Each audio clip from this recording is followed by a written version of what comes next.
Hello and welcome to today's Storage, Flash, NVMe, and Storage Optimization Megacast event. Thank you to presenters and sponsors from Khaleesi, Pure Storage, Western Digital, Veeam, Hewlett-Packard Enterprise, Igneous, and DataCore. Wow, what an awesome lineup. What an awesome event we have for you today. Thank you so much for joining us on the Megacast. We at ActualTech Media created the Megacast event series to help educate IT professionals such as yourselves about the latest and greatest innovations in enterprise technology.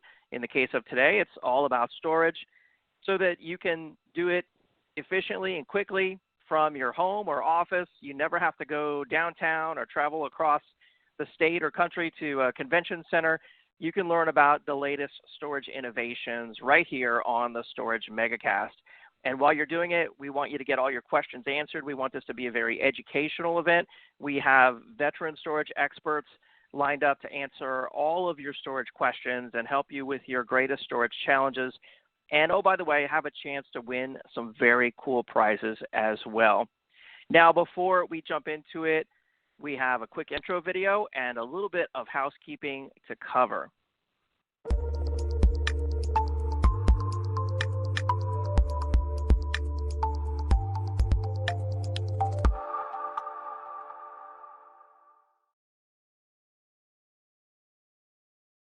All right, so on the Megacast today, we have some awesome prizes. I'll cover the details to be eligible for those prize drawings and how to win them in just a moment. We want you to get all your questions answered, and you do that by asking questions there in the questions and answers box on the left-hand side of your console. I want to say thank you, everyone, for saying hello from wherever you're tuning in from. We really appreciate that. Please use that questions box throughout the event to ask questions as you think of them as you're watching the presentations, or maybe you have a storage challenge, a storage problem. Maybe it's around data protection or availability or performance or capacity. As you have a problem you think of during the event, please use that questions box to ask our presenters. And I'll queue up the best questions for the live Q&A sessions that I'll be doing with each of the presenters today after their respective presentations. I'll also have a few poll questions for you. They work just like the warm-up poll questions, and I'll ask you some poll questions during the event, and I appreciate your participation in those in advance. Social, we want this to be a social event. I'll be tweeting about the event over on Twitter with the hashtag StorageMegacast. I'll talk more about that hashtag in just a moment. But the cool thing is that you can tweet directly from the console. At the bottom of your console, you should see a Twitter icon. You can click on that icon and actually just click submit the very first time, and it will authorize your Twitter account. Of course, your Twitter credentials are kept just between you and Twitter. And then from there, you can tweet directly from the console, and that hashtag will be automatically appended. We also have resources there in the Handouts tab in your audience console. So actually, I can spotlight the Handouts tab. That makes it move around a little bit there to draw your attention to it. The Handouts tab is where you can download handouts and get links from each of today's presentations. So make sure that you check that out. I should point out that if you have trouble at any point during the presentation, either hearing the presentation or seeing the presentation, please try a refresh on your web browser. If that does not work, I recommend that you use Chrome. That is the recommended web browser. And sometimes there are Chrome extensions that prevent auto-playing of videos, and that can cause problems for some folks. So you can always take the URL that you're connected to right now, copy that, close your web browser window, open an incognito private browsing session and paste it in, and 99% of the time that will fix everybody's problem with autoplay of videos. Now on the event today, we are giving out 10 PowerBeats Pro wireless earphones. These are really cool, very nice high-end wireless earphones. So we'll be giving out 10 of those, as well as an Amazon $500 gift card every 30 minutes. So basically, after every presentation, we'll be giving out an Amazon $500 gift card, as well as 10 PowerBeats Pro wireless headphones. Now, to be eligible for the prize drawings, you must be live on the event If you're watching this event on demand, I'm sorry, the drawings have already occurred. All prize winners must submit an IRS Form W-9 to ActualTech Media. You can find the full prize terms and conditions on our website at events.actualtechmedia.com. That link is actually in the Handouts tab as well. If you click on Handouts and go down to the bottom, it says ATM prize terms, and you can read those terms there for yourself if you're interested. Now, through the Megacast event series, we have given out thousands of dollars to charities. So if you should choose to donate to a charity, thank you in advance. We would love to help you do that. Social media, the hashtag for today is Storage Megacast. You can follow ActualTech Media on Twitter and me, David M. Davis. I want to remind you to check out our YouTube channel, Facebook, and our 10 on Tech podcast. You can reach those using the social icons on the top right of your audience console. And with that, I want to kick off today's event with an interview with Mr. Howard Marks. I'm honored to be talking with storage expert Mr. Howard Marks today. How you doing, Howard? I'm doing fine.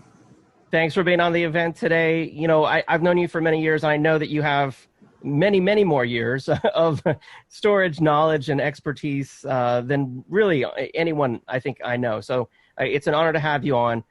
On these events today, or on our events, we get tons of questions from the audience. The audience, you know, we try to make this a very educational event, and we get lots of great questions. And so I'm happy to have you on the event to answer some of the top storage questions that we've seen on our storage events. And we're going to try to do it in 10 minutes or less. So I don't know. I like to talk.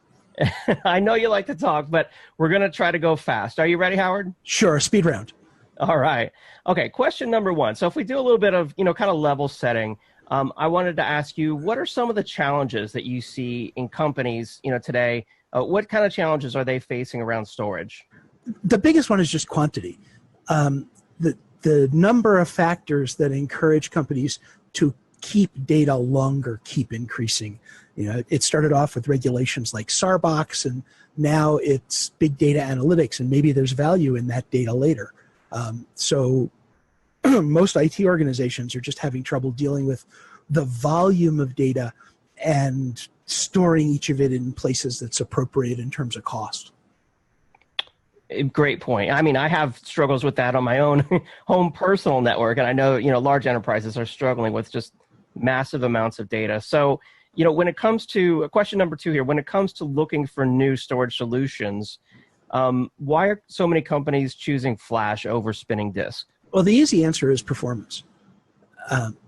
A spinning disk has to mechanically move things to get your data.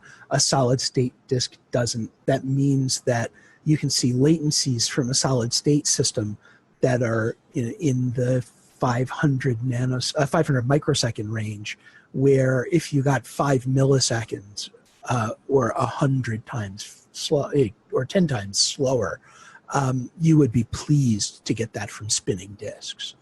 At the same time, the quality and cost of SSDs has come down, so it's not in the nosebleed section anymore. Okay.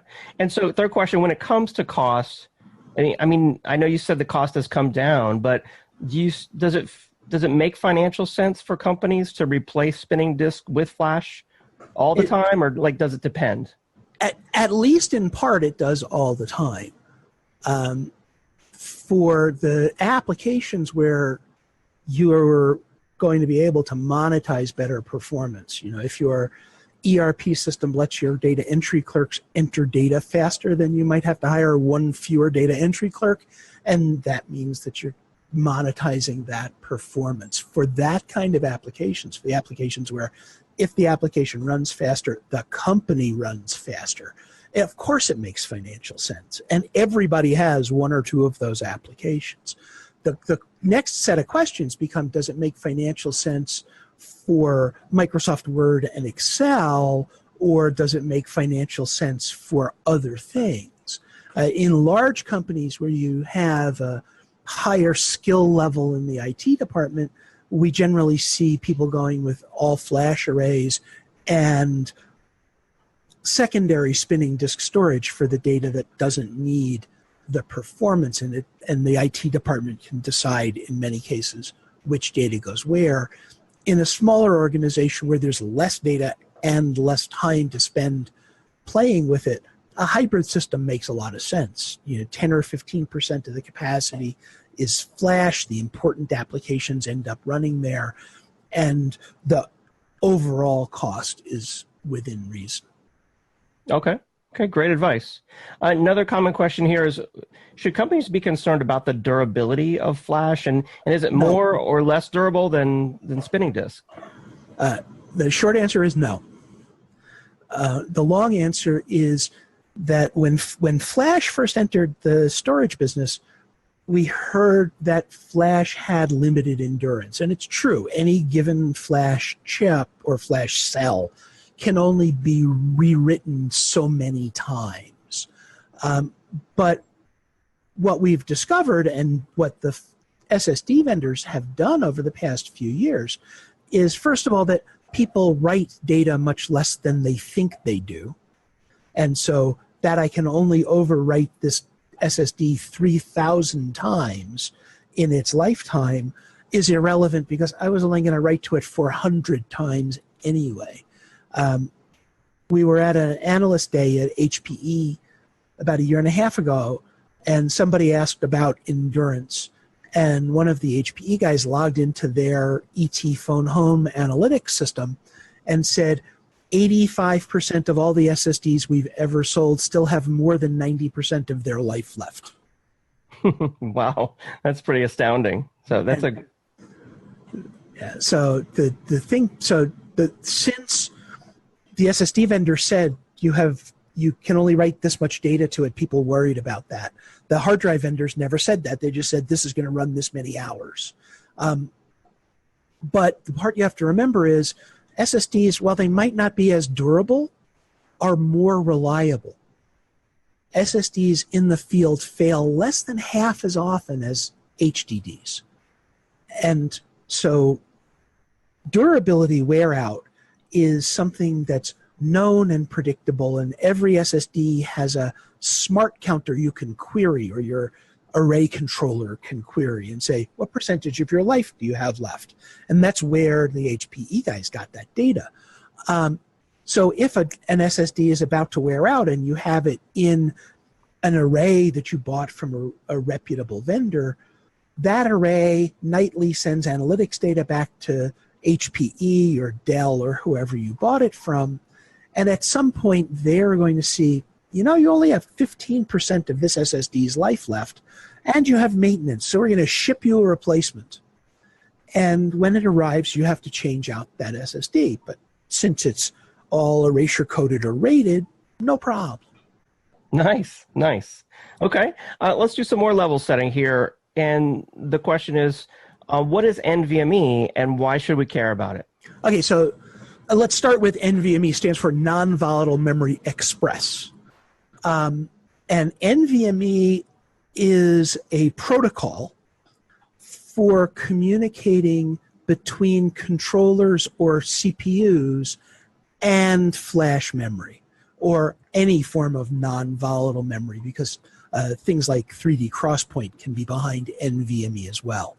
The equivalent in the spinning disk world would be SCSI. It's the command set that we use. And then in the spinning disk world, the physical interface would today be SAS. In NVMe, the physical interface is PCIe, but just like we have Fiber Channel or iSCSI to extend the SCSI command set across a network, we have NVMe over fabrics to extend the NVMe command set over networks, so that we can have the kind of SANs that we've been building with SCSI for NVMe as well. The big difference between NVMe and SCSI is that NVMe is vastly more parallel. A spinning disk can only read one sector at a time. Only one of those heads can be active at a time. And so it only has one command queue and one data queue, because it is a single tasking device. An SSD can be reading and writing from multiple flash chips, and a typical SSD has like 64 flash chips in 8 packages. So in NVMe, instead of there being one queue, there are 64,000 possible queues. So it's a new way to manage flash, knowing that it's non-volatile memory and eliminating the abstraction of making an SSD emulate a spinning hard disk, which, as we've already established, is a single tasking device. Very nice. So to clarify, NVMe doesn't replace or displace flash. It's a faster interface for accessing flash storage. Is that right?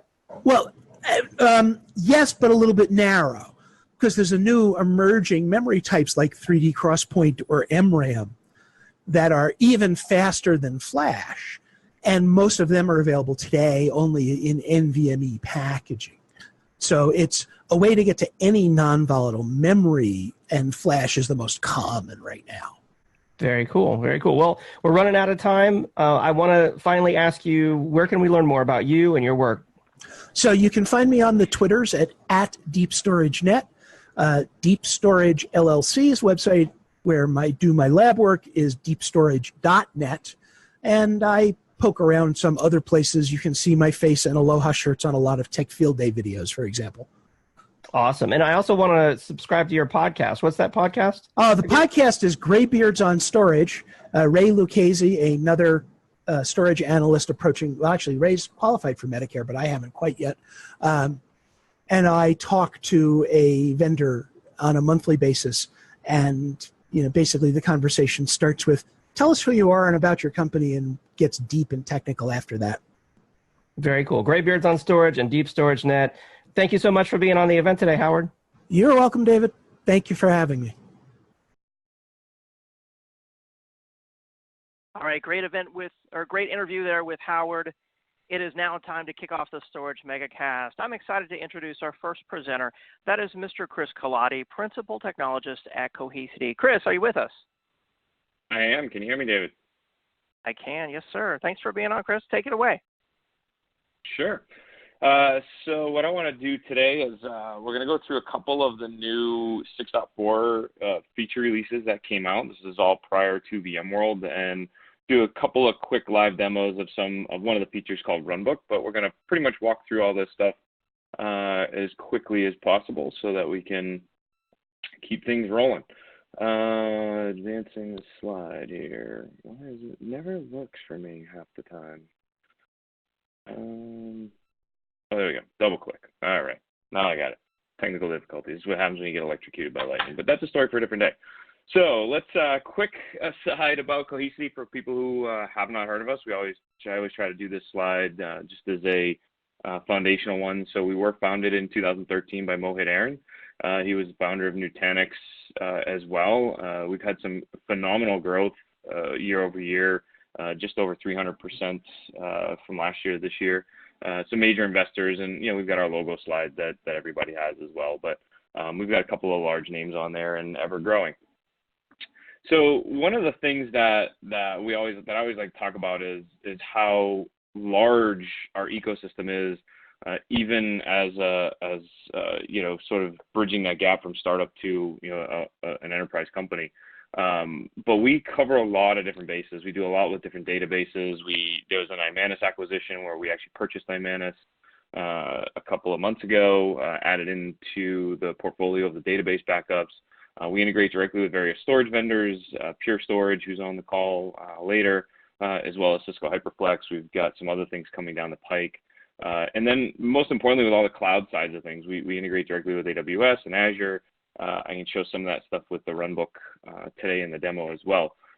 We are software defined, so everything we run runs as a virtual edition that we call the Robo edition on vSphere. We run cloud editions known as CEs in the format of all various clouds. And then we partner with Cisco, HP, Dell for their hardware. So they have certain hardware versions that are compatible and on our HCL for our software, as well as we have a branded appliance, which is actually the one you'll see in the truck if you ever get to see it. So one of the things that we promote, that we say we do really, really well is we simplify data protection, we simplify backup and recovery, all of those things. And we'll see that as we talk about this a little bit when we talk about the app framework and how we've actually started to deploy new apps like Runbook. but everything resides on a single platform. So from our perspective, we do everything at the platform layer, and then everything is deployed as an application. So Data Protect, which is our core application for backup and recovery, is considered an app. Runbook is considered an app. We can run other apps like Splunk and things like that. So I'll show some of those examples in a little bit, but the biggest differentiator, that I feel we have is that we can really expand that out. It's not just for backup and recovery. So we announced the app framework earlier this year, and we've already started leveraging it quite heavily, actually.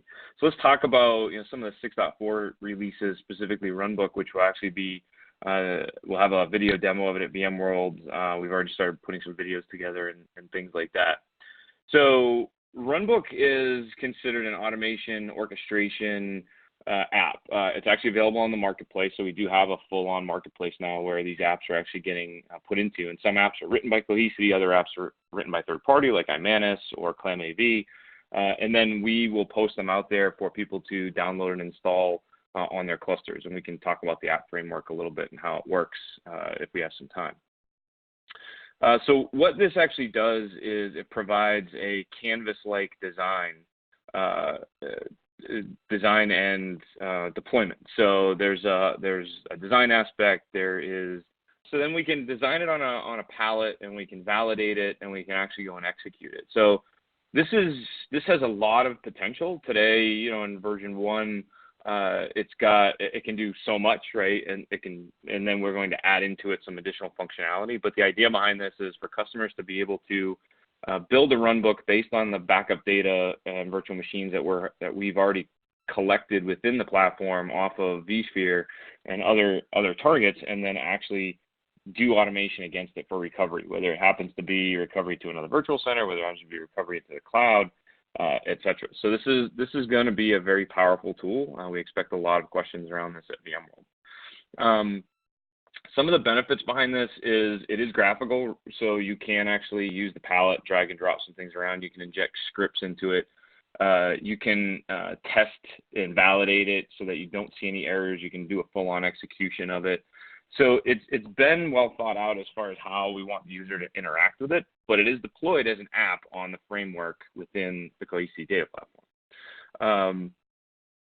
Some of the challenges that we've all seen with disaster recovery, and none of this is new to anyone, but the conversions can be difficult, the multi-point solutions. Where do we want to start from? Where do we want to go to? In some cases, a lot of this stuff is manual, and we've tried to simplify that just from the backup and recovery perspective. Now we've got to figure out how we can do more with that, and Runbook is the key. So the idea here is that we can, with Khaleesi 6.4, we've basically got what we call workload mobility, where we can actually just move workloads with Runbook from, say, on-prem into the cloud, be it AWS or Azure or GCP. We can use this for disaster recovery use cases, and then some future possibilities for test dev, secure ops, things like that. So anything that we want to actually make additional copies of the data that's on the data platform within the entire snap tree and all the backup copies of it to just basically automate multiple things through the Runbook application. So this is a huge app for us. So I'll talk really quickly about CyberScan so we can jump over to the demo. So CyberScan is a vulnerability app. Again, it's deployed as an application on the platform, and it leverages all of the data that's residing within the Khaleesi data platform to check for vulnerabilities. What we need to do is we want to basically look at those backup copies before maybe a vulnerability is released into production and find it in a secondary copy. Some of the mitigation strategies around this stuff is older check tools. We've got databases we've got to check. There's different scanners have different challenges within them, and we're in a lot of cases hitting the production data versus any secondary data or backup copies that might be a little bit easier for us to access without impacting any production. So what CyberScan is we can leverage the Khaleesi data platform with the copies of the data to scan, detect, and give some restore guidance. We won't actually do the actual restore, but like with our Helios platform that talks to all of your Khaleesi clusters, it will recognize a potential vulnerability. It will provide remediation and restore guidance, and then you can choose if you want to follow that guidance or do something different. But the idea is to constantly be looking at that data that's coming in and being ingested to see if there is any vulnerabilities. So from a basic workflow perspective, this is all done through a company called Tenable's database. So we'll actually take a backup of the source, we'll scan it, and then we'll actually come back with any issues or things that you may want to address. And we're constantly updating the signatures and things through the Tenable database and other sources so that we can make sure that all that stuff is actually being kept up to date. So some of the details, so we can support VMs today with this, including Linux. We can do verification scans that are either on demand or automated. We'll definitely flag and report on this stuff, but it is required. Both of these applications require Khaleesi Data Platform 6.4. Anything prior to that won't be able to run these two new applications. So let me quickly jump to a couple things at VMworld for anybody who is going. We just want to cover a couple things that Khaleesi is actually doing, and then I'll jump over to the demo side here, and we'll end on the live demo and some Q&A. So we do have a couple of interesting sessions. So there's one with Michael Etchen moderating with a couple of customers as far as Khaleesi sessions go. So this is more around the data management and some customer use cases. The one I want to really highlight, and I think this one's an interesting one for the community, it's a panel with myself and a bunch of other folks talking about work-life balance and IT burnout. And there's actually been a lot of chatter around this on Twitter and some of the social media stuff. So this one should actually be a really interesting session. And then we've got some V. Brownback theaters. John Hildenbrand and I will be talking about the Khaleesi Data Center on 18 Wheels, which is our rolling mobile EBC and how we architected that and some of the design challenges and things we had to contend with. We expect a lot of good, interesting conversation on that. So along those lines, the truck will be there on Monday evening at Oracle Park starting at 6:30 so that folks can actually take a look at it. We actually have it in the shop this week doing some upgrades and things like that. And if you're interested, we are sponsoring a Tuesday evening event for Hamilton. There's some details on the website to actually get access to that if you want. And just a little bit of information, if you want to know more about the truck and where it's touring around, you can check out www.khaleesi.com/tour and see what the tour dates are, and even try to request it at an event that you may have. So blew through those slides in perfectly 10 minutes, so leaving myself 10 minutes for a little bit of demo. So I'm going to jump over to the screen share here. And David, just confirm that you can see my my desktop here. I do, Chris. Yep, looks good.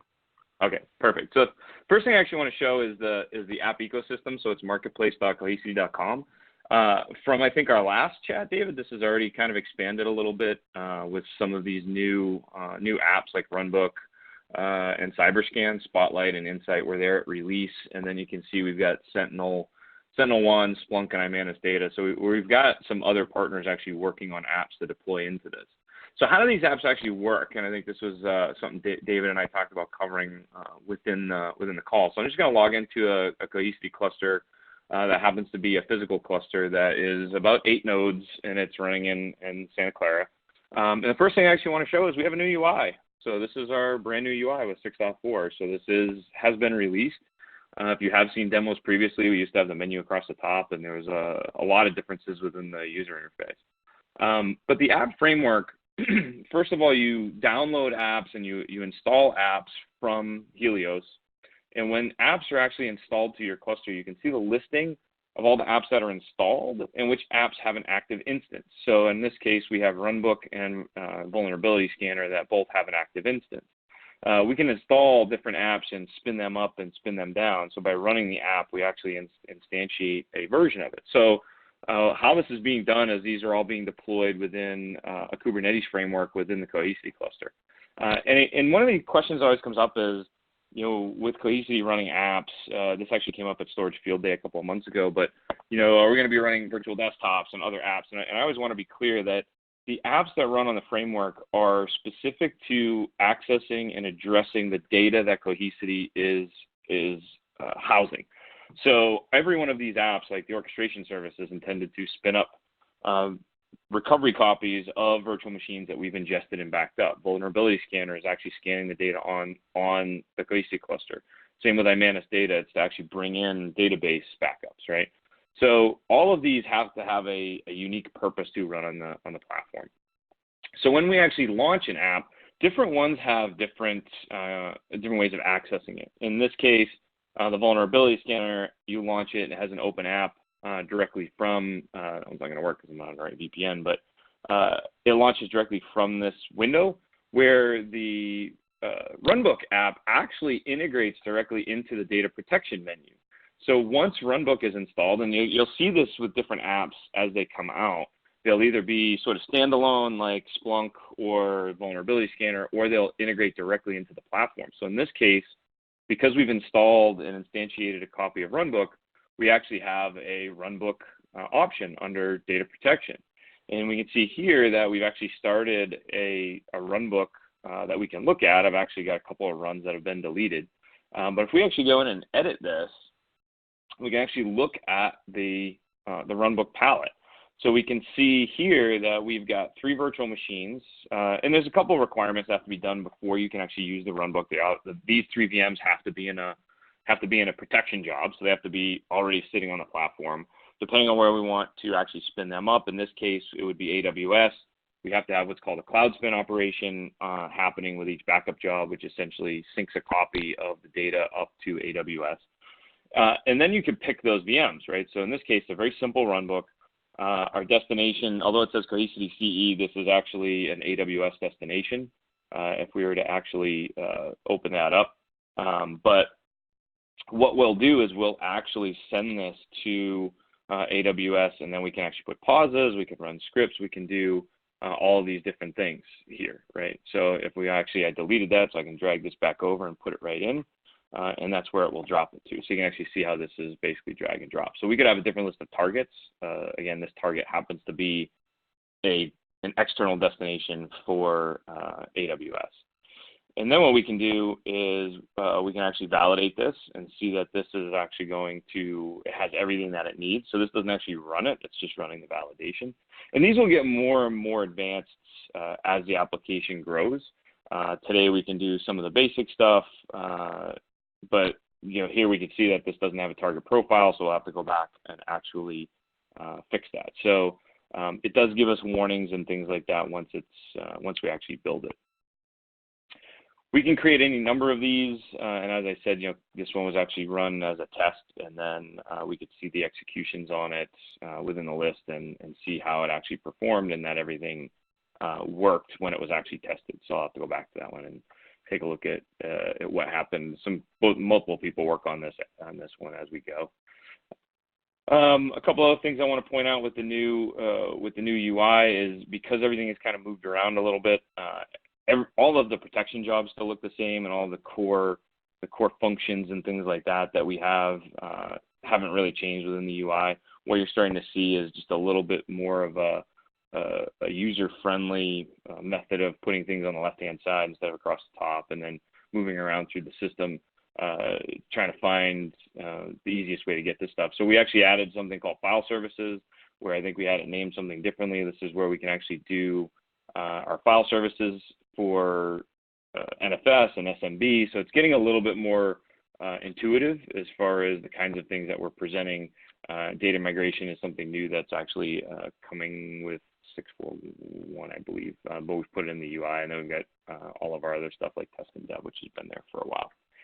So just a little bit different look and feel, definitely some new apps coming. A lot of the stuff will be pretty well demoed at VMworld because we've actually built this whole environment to actually run the demos at the trade shows. So let me actually look over at the questions here, David. I know some of them have been coming in. And I'm just trying to see, can Khaleesi create a VM from a restore of a physical backup? I have to go back to that. I have to check. We do back up physical machines with an agent, and we use that agent for databases.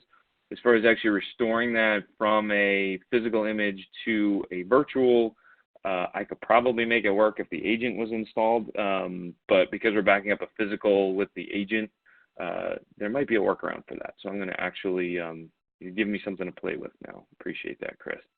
Are these new features included with Khaleesi software licensed separately? Not sure today, Mike. I don't ever claim to be a sales guy, so I would say check with your SC as far as which ones are included, because everything is now coming out as a separate app. That'd be a question for them. They would have all that information for sure. Hey Chris, would you mind stopping the screen share? Oh, yeah, sorry. No worries. While we do Q&A, though, those are really good questions. I want to encourage everyone to keep the questions coming in. I just wanted to pop up this poll question that says, what additional information would you like about the Khaleesi solution? I'll leave that on the screen for everyone to answer while we do some more Q&A. So I'm sorry, Chris, to interrupt. Go ahead and go back to the questions there. No, I'm just cranking through them here on the left-hand side. Does Khaleesi require a data center appliance? We don't require a physical appliance. You can do everything with the VE, the virtual edition, or the clustered virtual edition, or the cloud editions. Most customers tend to get an appliance, a physical version from HPE or Dell or Cisco UCS, and then run the software on that. Does Khaleesi have a consistent performance degradation during app consistency and move to data file consistency? I'll have to go back and check on that. I've not seen any, and we run a pretty large lab with a number of people in there doing multiple operations at once. We have not seen any issues as far as performance yet. The apps themselves are designated in size by the different vendors. There is some stuff that we are doing from a resourcing perspective to ensure that all the core functions like data protect are always given priority. Can I use Khaleesi to bring VMs back from AWS and Azure back to on-prem? I can't really speak to futures on that. It's not there today. We can definitely convert VMs from on-prem to Azure, AWS, and soon to be GCP. Bringing them back in the other direction and cross directions like AWS to Azure and Azure to AWS, there's a lot of work that has to happen to convert those. So I wouldn't say that we can do those today, but nothing is outside of the realm of possibility for engineering. So I am about a minute away, David. I didn't know if you had any questions from hitting my 20-minute mark. So I am actually keeping an eye on the clock for you. Yeah, you're doing great, Chris. Yeah, I do have some other questions here for you. I'm curious about what sort of apps do you foresee in the future? Well, from what I did not see Runbook until they announced it or we talked about it internally. I think what's interesting is it's an empty palette, right? I mean, I always come back to, will the app leverage the data that we've ingested? If not, I don't necessarily see that as being a viable app to run on the platform. I could be wrong someday. But all of those apps in the marketplace as it grows, like I said, they're leveraging that data specifically. So the obvious ones I think are already starting to be in there, like the antivirus and Splunk and analytics and things like that. Some of our own reporting may actually convert to some apps like we've seen with Insight and Spotlight. Not that those two terms are at all confusing. I always forget which one is which because they're so close. But I think it'll be interesting. I mean, I will have to see how these things play out with what's going to leverage the data. Yeah, absolutely. It's exciting. I mean, I didn't even see the App Store coming before the App Store, arrived. So, but now that it's there, I see all sorts of possibilities. I mean, security, logging, data analysis, all kinds of cool stuff. Another question I had for you is, where does the sizing, kind of start for maybe smaller companies who are interested in getting started with Khaleesi? Do they typically start with like a virtual edition, or do they buy a small appliance, or how does that work? Yeah, it varies, right? So we see a lot of customers do POCs with the virtual edition or the clustered virtual edition. The software functions exactly the same, whether it's a VE or it's a physical appliance. So you get all the same APIs, you get access to the same infrastructure. I think where it varies is, how much data they're going to want to back up and where they're going to want to store it. So yeah, I think we do have some customers that do POCs with physicals as well. But I'd say the majority that I talk to are kind of spinning up a VE with the SE's help to get it up and running to just see how it actually works. Okay, nice. And then as far as the most popular use case, I mean, what do you see that being for Khaleesi? today, I think still our biggest use case is backup and recovery. We do a lot of backup and recovery of virtual machines. We do it really, really well based on our ability to do instant master stores.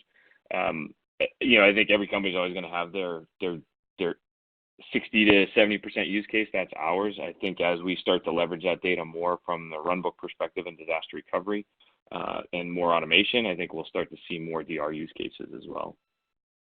Very nice. Very nice. Well, cool, Chris. I love seeing the new UI, the enhancements there to the App Store. I look forward to seeing the Khaleesi booth and all that's going on at VMworld. Thank you so much for being on the event today. No problem. Thanks for having me. For more information on Khaleesi, visit khaleesi.com. If you're going to be at VMworld, make sure you check out the Khaleesi booth, as Chris talked about in the different sessions. Of course, come by the ActualTech Media booth as well. I should plug that in there. On the Handouts tab, you'll find a handout on the Khaleesi Runbook. You can download that PDF from the Handouts tab and see how Khaleesi can help you to streamline your disaster recovery. All right, thank you everyone who responded to that poll question. Now it's time for our first prize giveaway. We have an Amazon $500 gift card going to Bill Bowling from Georgia. Congratulations, Bill Bowling. And our first set of Power Beats going to Stephen Tatum from Missouri. Congratulations, Stephen Tatum from Missouri. We got a lot more prizes to give away, so make sure you stay tuned for those. And with that, it's my pleasure to introduce Tony Palmer, Senior Validation Analyst at ESG, and Don Kirak, Technology Marketing Engineer at Pure Storage.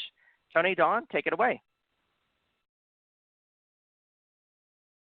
Hello, everyone, and thank you for joining us on this webinar today. My name is Tony Palmer. I am a Senior Validation Analyst with ESG, and we're here to talk about an update to Purity Active Cluster. ESG is a technology analyst, research, validation strategy firm. We provide our clients and their customers business results through our research and advisory services, including consulting and custom content solutions. So my name is Tony Palmer. I'm a Senior Validation Analyst. I provide third-party testing and analysis of IT solutions and services with two main goals in mind.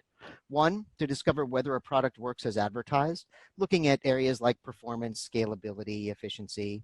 And two, and this is much more important, to discover and explain why this should matter to your business. And I'm joined today by Don Kirak from Pure Storage. I'll let Don introduce himself. Hey, Tony, thank you. I'm Don Kirak. I'm a tech marketing engineer with Pure Storage. I'm focused on flash array replication and in particular Active Cluster. And today I will be covering some of the technical highlights of the Active Cluster asynchronous replication solution.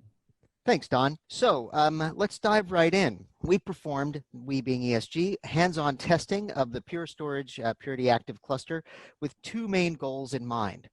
First, to demonstrate how Active Cluster synchronous replication enables business continuity during various failure scenarios, and how active-active asynchronous replication is easily configured without downtime to enable operational recovery, so more of a DR, business continuance function, in addition to the synchronous replication. And we also interviewed 3 different customers who are using Active Cluster and using Active Cluster Async in real-world deployments. So first, I'd really like to speak a little bit about operational business mandates that ESG has seen in our customer-facing research. So IT organizations that were asked by ESG to name their top data protection mandates that they received from IT leadership cited improving business continuance and disaster recovery preparedness as one of their top mandates.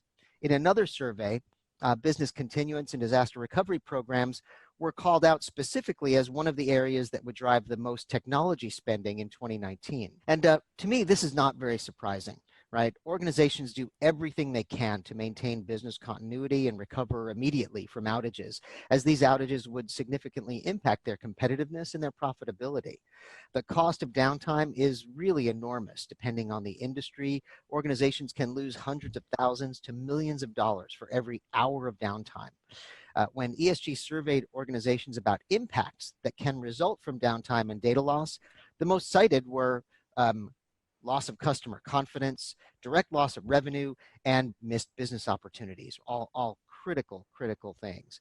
So before I move into how we actually tested and what we found, I'm going to hand it over to Don for a bit to talk about Active Cluster and to give you a little bit of a baseline before we get started.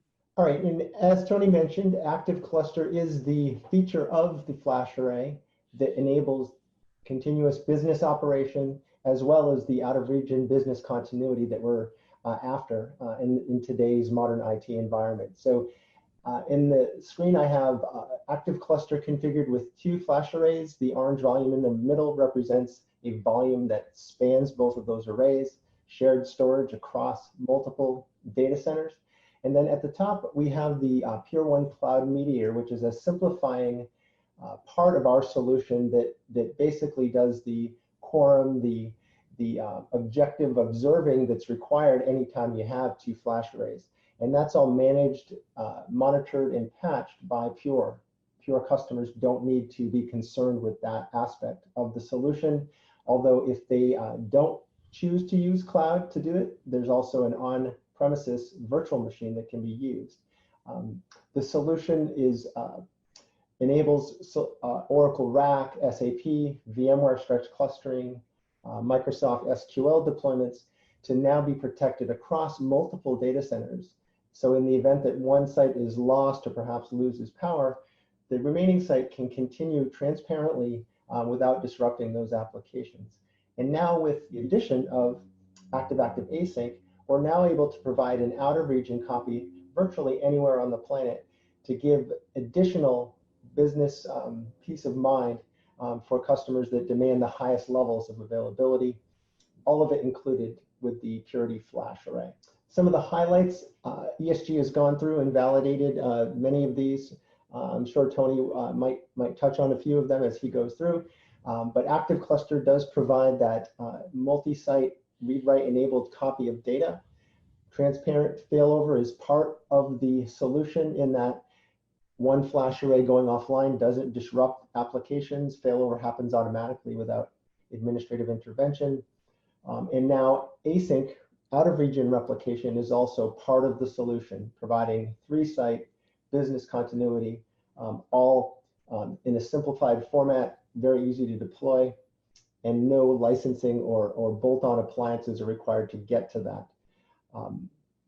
Management is just as simple with Active Cluster as it is for a standard standalone flash array, so there's nothing really new to learn. There's not mountains of manuals that you need to read in order to use it. It's very much like it would be for a single volume on a single flash array, making it extremely simple. So those are really the highlights, Tony. I guess I'll turn it back to you to go through some of the testing and the test bed that you looked at. Thanks, Don. So a good place to start would be the test bed. What did we test on to validate the features and functions of Active Cluster? We tested Purity Active Cluster on flash arrays that were in Mountain View, California, in a Pure facility. Testing was designed to demonstrate how Active Cluster synchronous enables business continuity during various failure scenarios, and how active-active asynchronous is easily configured without downtime to enable operational recovery and a 3rd-site DR solution. So the synchronous replication test bed leveraged 2 Pure M50 flash arrays. They had 21 terabytes of storage. They were running Purity FA 5.2 and 2 super micro servers with Intel Xeon E5 processors. Hosts and storage were all located in the same data center. The asynchronous replication test bed was a campus type environment with 2 M20 flash arrays running Purity 5.2 and 2 ASXi servers. So we began with 2 arrays that we'll call Array A and Array B. Array A contained 2 volumes named SQL and Vol1. First, we connected the 2 arrays in just a few steps. It was really as simple as just getting the connection key for Array B, selecting Connect Array on Array A, pasting in the key, and then selecting Sync Replication.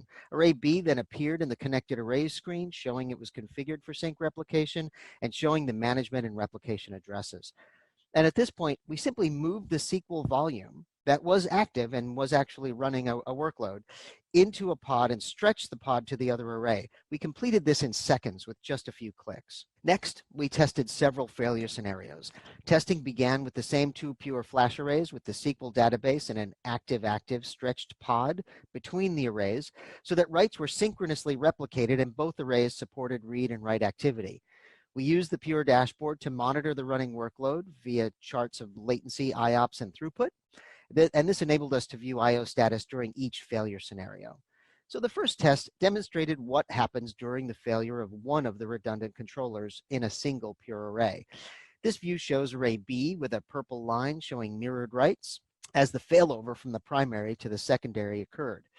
There was a brief dip as I/O paused, and IOPS, bandwidth, and latency dropped to 0.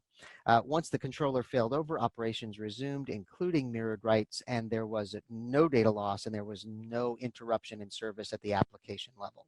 So next, we actually failed all 4 replication interfaces on array B. So this failure was designed to invoke the Pure One Cloud Mediator. Failover is automatic as long as at least one array is in contact with the mediator. So in order to keep data from being out of sync, the array that reaches the mediator first claims the right to continue serving I/O. In this case, array B won that race and array A showed as offline. So here we can see that array A is sitting idle with no workload, while array B is continuing to service I/O as if it were local. It's important to note that on array B, the reads are indicated with a blue line and writes with an orange line. They were not being mirrored, purple line that we saw before, because array A is unavailable, of course. Once we restarted the replication links, the pod immediately began to resync. This activates the asynchronous replication engine to apply the changes that occurred while array A was unavailable. And then once the resync was complete, synchronous replication restarted, all automatically, all without intervention. So next, we validated active-active asynchronous replication, right, which starts with a baseline snapshot. And after that point, only incremental unique data is transferred to the target in a compressed format. The snapshot is created at the source arrays, but data movement is orchestrated really for efficiency by the target. Content requests from the target are broken up and sent to alternating source arrays to speed data movement. Load balancing by task completion. Whichever array completes a request first gets the next request. We started with a pair of M20 arrays running active cluster with synchronous replication. Volumes for the 2 ESXi servers were in a stretched pod across both arrays. So next we connected a third array to represent the remote DR site by simply typing in the name of the third array and copying its connection key to both of the active cluster arrays. Next, we created a protection group within the pod, added the volumes to replicate together, and set the asynchronous replication target to the third array, and defined a replication schedule. So all of this took about 3 minutes. We did it while the arrays were servicing I/O with no interruptions. So on the left side of this screenshot here, you can see both synchronous and asynchronous replication configured, and the right side shows the async replication.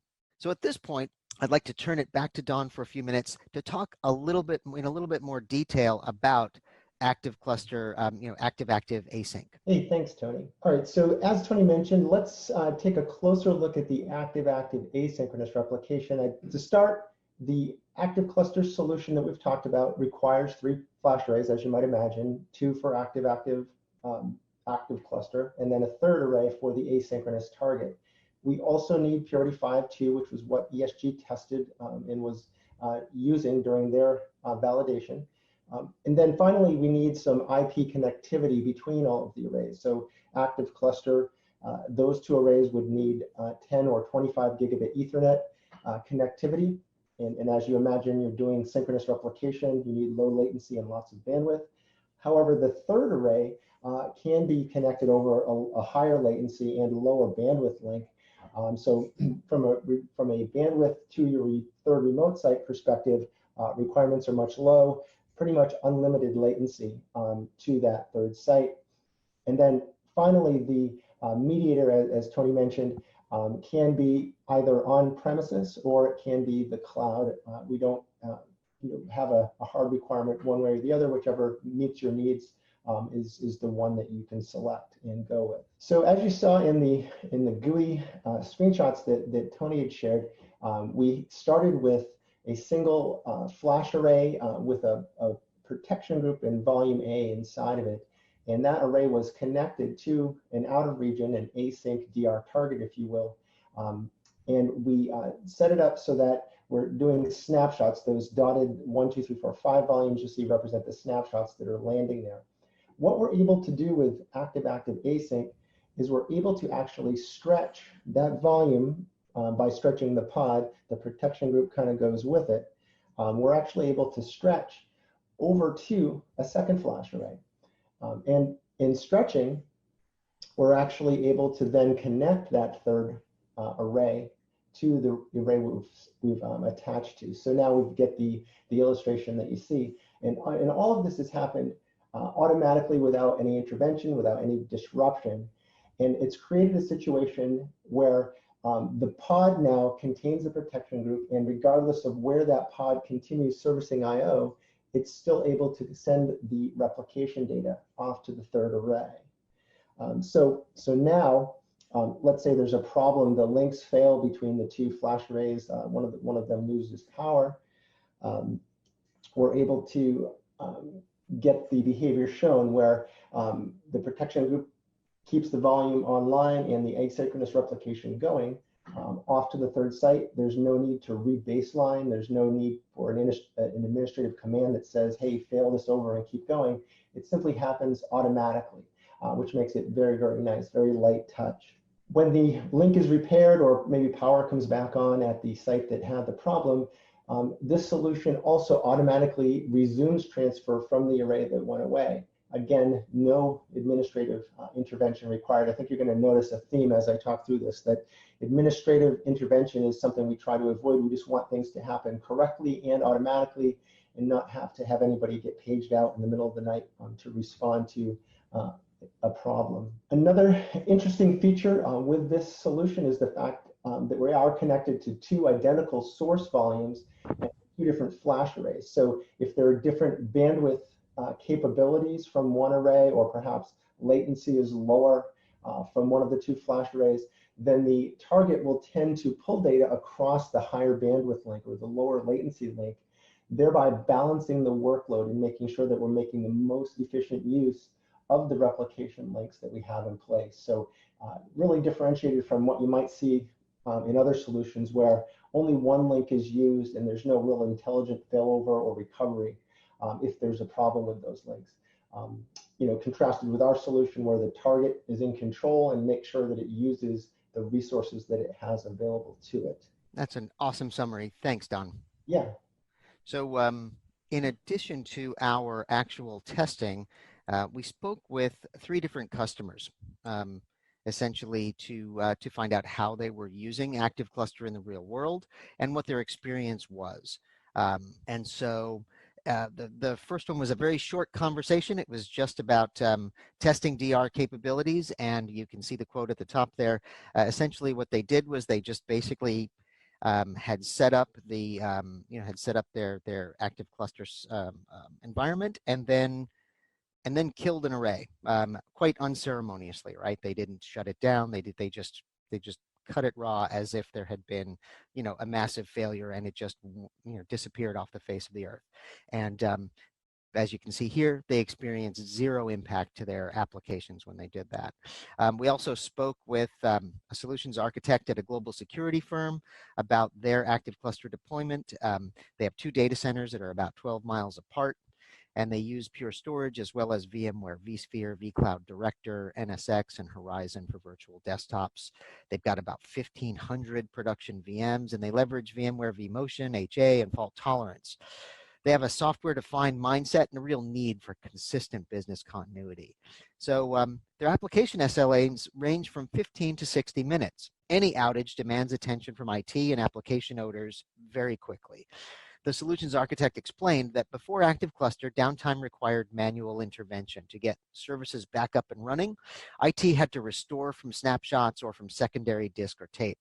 With one data center and a co-location provider, the business was dependent on the provider in order to get back online.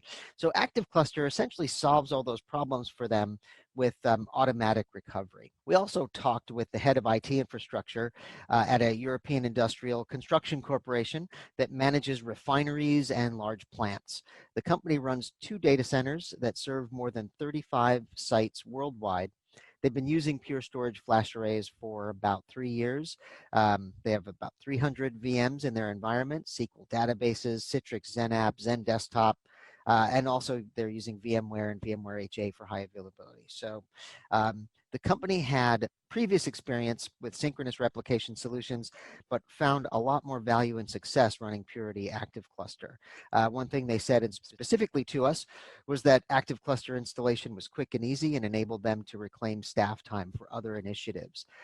They also mentioned that previous synchronous replication offerings had proven to be really cumbersome and time consuming. So maintenance activities that were sapping production time, and his experience installing the solution, provisioning storage, and scripting for failover took weeks and required specialized training to manage it. So in comparison, the Active Cluster installation was completed in half a day and was so simple that he can really feel confident in assigning any of his IT admins to manage it with virtually no training. So what does this all mean? The longer you can keep your business up and operational, the better your chances of success, right? Everyone in IT is on a constant search for solutions that help keep interdependent groups of data sets available and protected in order to both avoid planned and unplanned downtime. Synchronous replication, right, continually creating up-to-date data copies at another location, goes a long way toward these goals, keeping data available in the face of many failure scenarios. Asynchronous replication provides instantaneous recovery of volumes from snapshots on the target array, and this enables a very low recovery time objective, allowing customers to achieve faster recovery of multiple applications in case of disasters. Replication's been around for decades, but it's expensive and has always been complex, bordering on painful to set up and maintain and test. As a result, it's been used for only the most critical applications and only by large companies with deep pockets.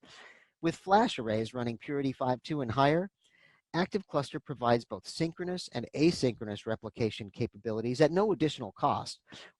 While some other solutions require the purchase of additional software and hardware, such as third-site mediator servers or gateway products, Active Cluster is simple and fast to deploy and use. Customers with early versions of Purity can upgrade to version 5.2 easily and non-disruptively.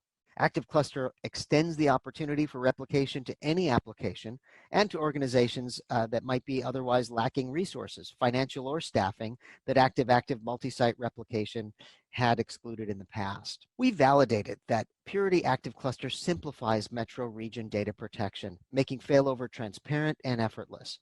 Our setup was fast and easy, and the test scenarios proved how Active Cluster delivers I/O without interruption during various failure scenarios.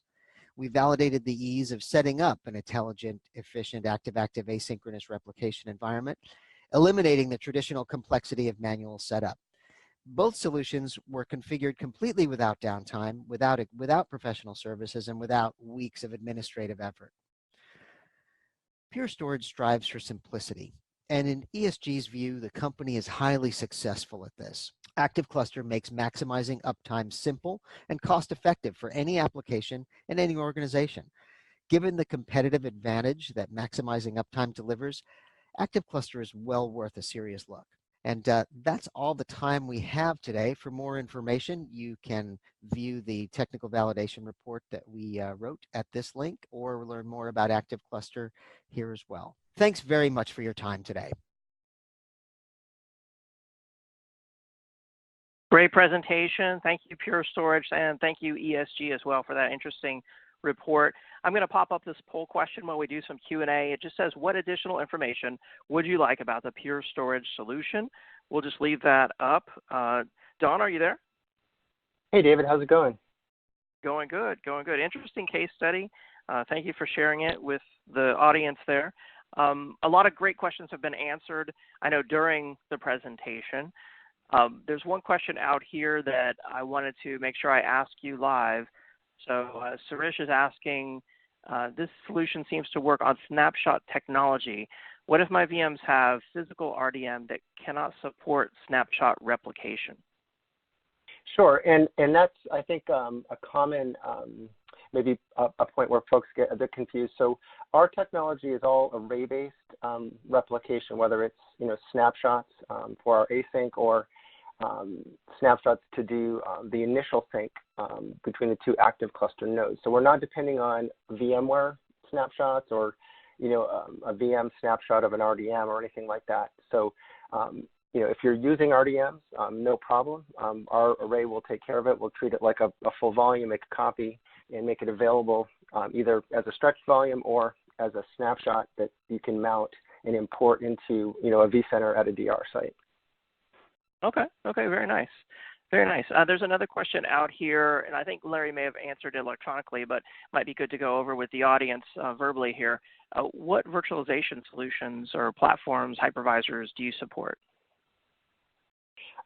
So, yeah, I saw Larry mentioned a couple of them. We're really, and that's the beautiful thing about Active Cluster, really any virtualization platform that can take advantage of shared storage. So, obviously Hyper-V, VMware and VMFS, Oracle, which isn't really, necessarily a virtualized environment, Linux, any kind of, virtualization of Linux environments works fine. IBM's vPARs and their Power HA platform all, work nicely on top of Active Cluster. Very nice. So most everything out there, a lot of options. Yeah, lots of options and easy to set up. So, excellent. Another question here: can you clarify the behavior differences between non-uniform and uniform connectivity? Sure. And what's important there is it all comes down to host connectivity. With uniform hosts, either individual hosts or hosts that are nodes in a cluster. Uniform means that they'll have connections to both of the active cluster flash arrays, so a connection to each array. Whereas non-uniform means nodes in a cluster are only connected to flash array number 1 or flash array number 2. And because of those differences, if you're using uniform and one of the two arrays suspends, your multipathing software can just simply fail you over and your VMs stay running through that, the loss of either array. Uniform means that if the array you're connected to, the one and only array you're connected to, suspends I/O, you'll need some kind of clustering mechanism to handle the failover of your application. So something like VMware HA would recognize that the data stores are no longer accessible, power down the VMs, and then restart them at the other site that does have hosts or ESX servers that are connected to storage that's responding to I/O. And that would, that's disruptive. So you're really just sacrificing a small disruption or the chance of small disruption for the non-uniform connectivity use case. Okay, excellent. Yeah, that's an important clarification there. Another question: what planning or deployment considerations are there for Active Cluster, and how is that different from other solutions? Sure, and really, where I think we're separating ourselves from other vendors is the time to value. Setting up Active Cluster, either in the active deployment that ESG talked about, or the active async, the 3-site. Both of those solutions can be deployed inside of a day. The planning considerations that are kind of outside of that, outside of the commands to set it up, are around your networks. And are your networks redundant? Are they robust? And do they have the bandwidth to support the types of things that you'd like to send or stretch between data centers? So bandwidth, checking that 11 milliseconds that I think someone asked about, making sure you're meeting those requirements. In some cases, we don't expect customers to be network experts, so we do have some planning guides that customers can reference, and we also do offer services if customers aren't comfortable setting up, a network that spans 2 data centers, maybe stretch layer 2, or if they want to connect 3 sites, that may also be beyond their skills, and we can certainly provide help there if it's required. But that's about it. We don't need extra appliances. We're not looking for extra fiber channel ports or more rack space. We simply enable these features on the flash array that you've already made a purchase or invested in. And that's it. Very nice, very nice. Well, Don, I think that's all the time we have for our live Q&A, but a lot of questions being answered there electronically. It's been a really great presentation. Thank you for being on today. Yes, thank you for having us. Bye. And for more information on Pure Storage, check out the Handouts tab, and there you can download the ESG validation report that they talked about in the presentation. So make sure you check that out and download it for yourself, and you can read it after the event. So thank you, Pure Storage. For more information, visit purestorage.com. And now it's time for another prize giveaway. We have another Amazon $500 gift card, and that's going to Bruce Sterling from Massachusetts. Congratulations, Bruce Sterling. And another set of Power Beats going to Bill Damron from New Jersey. Congratulations, Bill Damron from New Jersey. A lot more prizes to give away, so make sure you stay tuned for those. And now it's my pleasure to introduce Mr. Matthew Morris, Solutions Marketing Manager at Western Digital. Matthew, are you with us? I am. Thank you for the introduction. Thanks for being on, Matthew. Take it away. Thanks. Well, good day, everyone. I know you've had a long start to the morning already, kind of going through several PowerPoints, so I'm actually going to try and be a little bit brief. But I wanted to introduce you into Western Digital a little bit and talk about business-critical applications and NVMe as it is in the network place today. So got a little bit of an agenda, and we're just going to kind of move through it. Please ask questions. Many of you are probably familiar with Western Digital products, the IntelliFlash Enterprise Class Arrays, our ActiveScale object storage capabilities, and then our software-defined structures around platform and OpenFlex that were recently announced at the Flash Memory Summit. But I just wanted to kind of walk through some of those things and then talk about some potential challenges and solution examples. So please ask questions away, and we'll try and answer as many as possible. So first up, you keep using that word, a movie reference, if you guys are aware of that, if the audience is aware of that. But we talk about NVMe a lot. We talk about the data revolution quite often in this space, and it kind of loses some of its meaning. Everybody's got to have NVMe. We have NVMe. Pure has NVMe, and it's something that's been around for a little while, but it doesn't necessarily transform the way solid state storage works in and of itself, right? It's not a new storage medium. It's a new way of actually interacting with storage. And that all came about because of that whole data revolution, right? We needed faster systems. We needed faster memory. We needed more CPUs. And we needed the storage to keep up. And we went from SCSI to fast wide SCSI to solid state systems on SAS devices to fiber channels, 16 gig fiber channel, now 32 gig fiber channel, 100 gig Ethernet for iSCSI connections. And we just needed to have some way of getting storage to run as quickly as we're able to run our CPUs. And some of the driver behind that has been some of the things that have happened over history, right? If you start out from the world of mainframes in the 50s with Social Security Administration and NASA and even the IRS, right? They started collecting lots of data and started pulling in lots of things, but we weren't really having to worry too much about the speed of storage at that time. But as you go through that timeline on the screen, eventually the demand for data grows. You can see by data growth here around 2020, just a few years away, we should be somewhere in the neighborhood of 47 zettabytes of storage out there in the marketplace. How do you go and drive that going forward in the marketplace to be able to support the demands of data in the environment, demands of business applications of what happens in that space? And that's where NVMe comes in, with being able to elevate storage up to the speed of processors and the speed of memory, and getting the storage system out of the way, or the storage stack out of the way from the operating system, and make it much easier to consume and build faster, more nimble applications as we go. So some of our database and infrastructure requirements around business applications, right? We want low latency.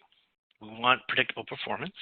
What happens at 2 o'clock in the afternoon should happen at 4 o'clock in the afternoon, should happen at 8 o'clock in the morning, and then maybe you have a batch window or something in the nighttime, but you want to have that predictable performance so you know what's happening inside the environment. You don't have those spikes that come up and bring performance down or cause some sort of bottleneck in type of response time. So some of the requirements that drive that obviously is faster flash systems within NVMe, right? The lower latency, running storage at the speed of CPU memory, putting it on the same speed bus as the processors in your servers and the memory that's in there. And then, of course, real-time streaming workloads, whether it be watching movies through Netflix or F1 races on ESPN, or getting real-time stock updates as far as what's going on in the marketplace, and whether it's happening in Japan or whether it's happening in the UK or whatever that you need from a demand. Those requirements are pushing for faster and more exciting data. And then one of the things that I'm spending a lot of time on lately, machine learning and AI initiatives, and really trying to speed up and get into that area where we're driving faster insights and faster decisions for companies, and being able to automate more of those things that we used to do from a manual process.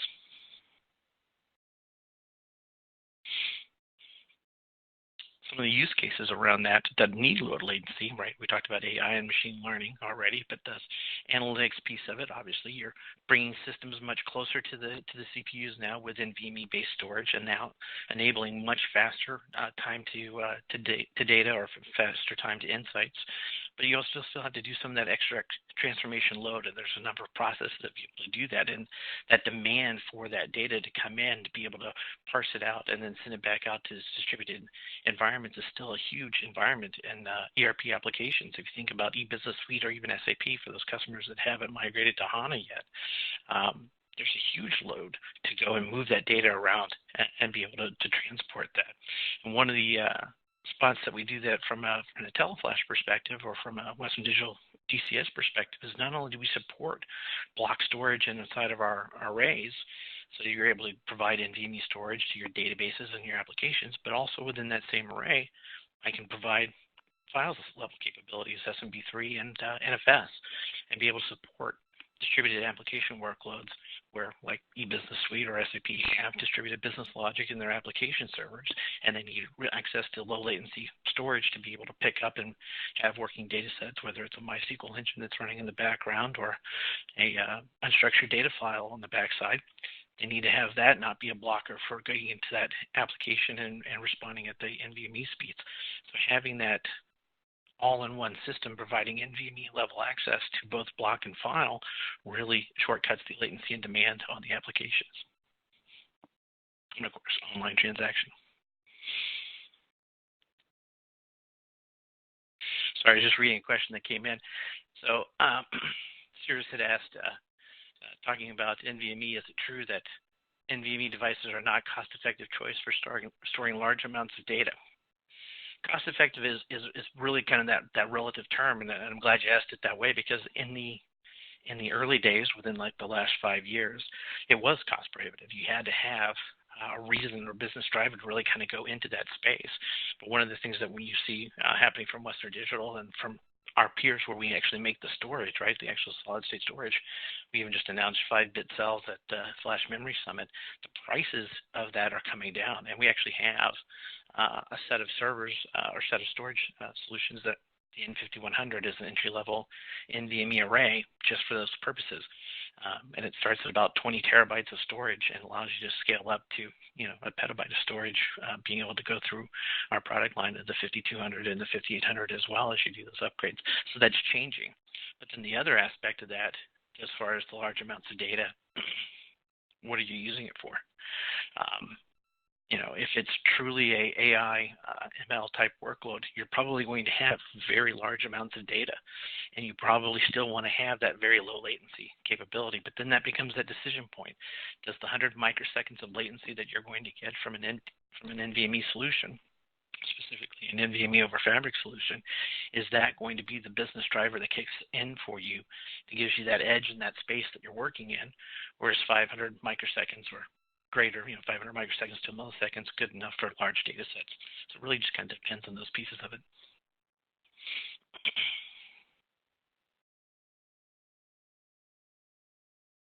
Move my mouse around.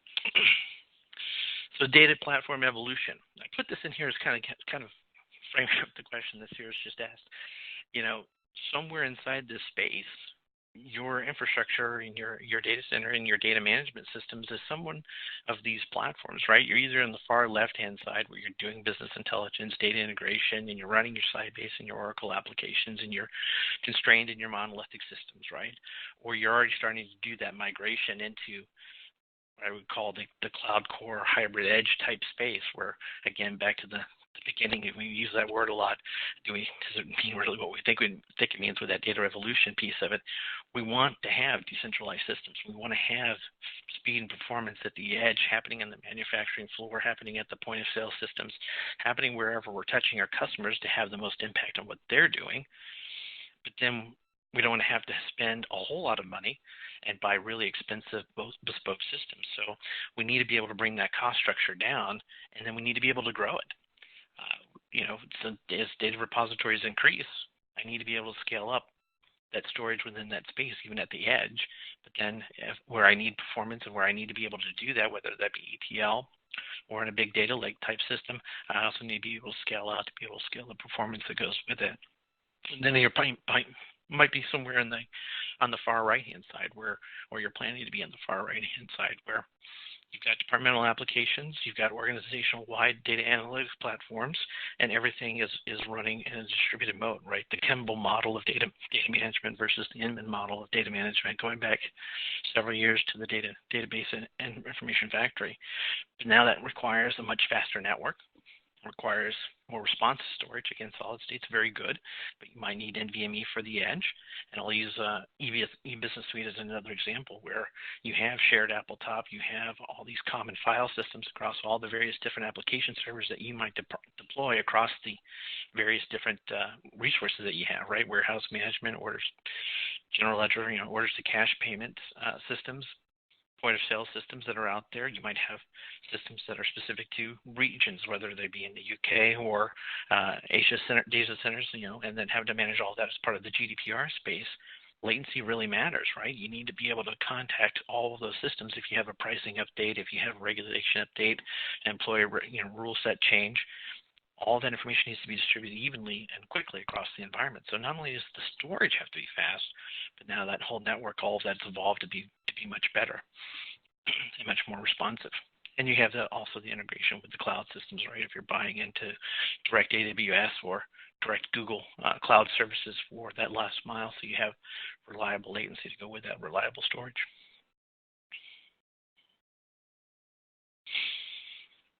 So marketing slide specifically, but I like the simplicity of it, right?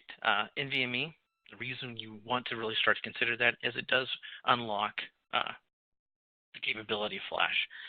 A former company that I used to work with that got gobbled up by a large 3-letter entity not too long after I joined was focused on doing that very thing, right? You have flash, it has certain performance characteristics. There's been a couple of presentations, both at the Flash Memory Summit and then on the NVMe.org website. You can go and see some of the past presentations and presentation materials that have been on there. Flash as a medium is capable of very high performance, almost a couple of gigabytes per second in bandwidth per flash die that goes out there. But the constraints of the engineering that go around it prevent us from being able to take full advantage of that, and you really have to spend some time engineering that piece of it. So if you're doing that, what's one of the things that are going to do that? So you think about the PCIe bus itself and how fast it is and how stateless it is between CPU and DRAM today, talking nanoseconds of transfer capability time, and then you go and you put an HBA on top of it, whether it be a fiber channel card or a iSCSI, Ethernet card on top of it, and then you load a driver on top of that, whether it be Windows or Linux or even a Unix operating system, and then on top of that, a volume manager of some sort, whether it's serving up raw files or file systems or whether it's serving up cooked file systems, and then on top of that, an application stack. So I'm layering all these pieces on there, and I'm getting in the way of what I want to do with Flash, and that is to serve up data as quickly as possible and make my systems as efficient as possible. So what NVMe allowed me to do, or allows us to do, is put a set of wrappers and standards around storage on the PCIe bandwidth bus. If you use the old Fusion IO cards or the old Violin array systems, those were all PCIe direct attached devices. and they were susceptible to whatever the manufacturer whims were at the time for how they handled errors and alerts and error stacking and on the PCI bus. So you had to do a lot of engineering around that. So creating that standard around NVMe, NVMeExpress.org, allowed a much wider and more diverse adoption of NVMe technology. So now what happens into that space is you got to bring the cost down.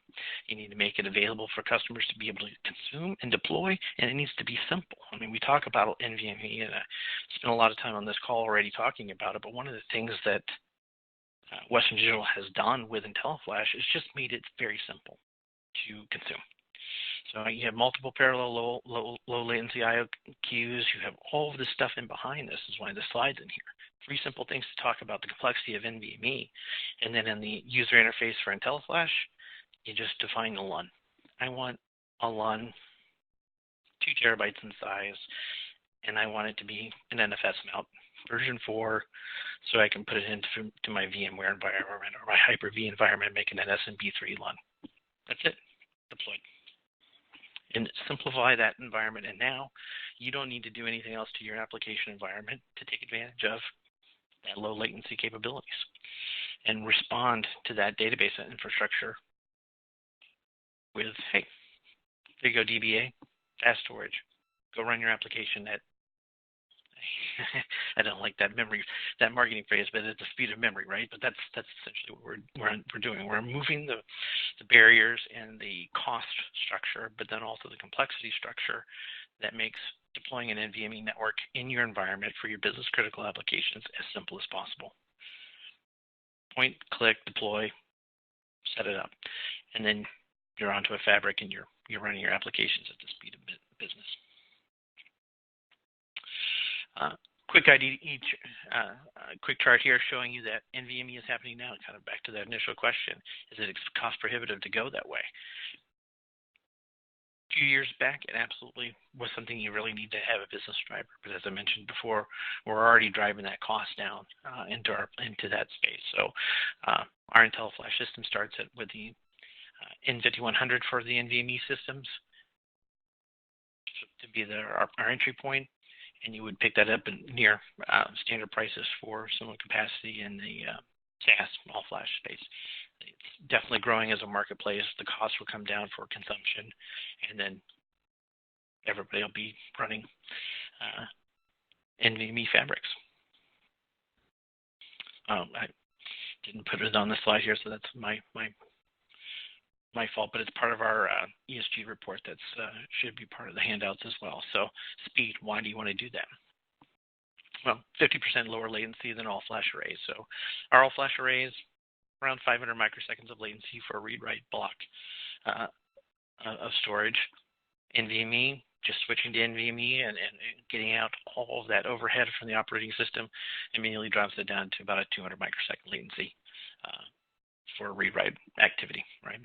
Our N-series platforms will scale up to about 1.7 million IOPS, roughly 23 gigabytes per second bandwidth in a mixed workload environment, roughly 70-30 for the mixed workload environment. 23 gigabytes is about the peak of what you're going to get from a bandwidth perspective. It's close to 20 gigabytes per second in read bandwidth, 100% read. So you can mix and match your block sizes from that perspective. And then from an insight perspective, right?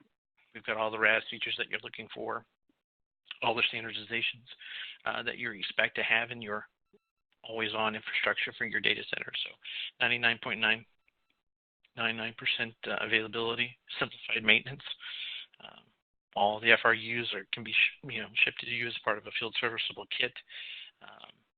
But our insight service, our IntelliCare capability, does its phone home capabilities back to our support environments, logs the support calls for you, orders replacement parts if necessary.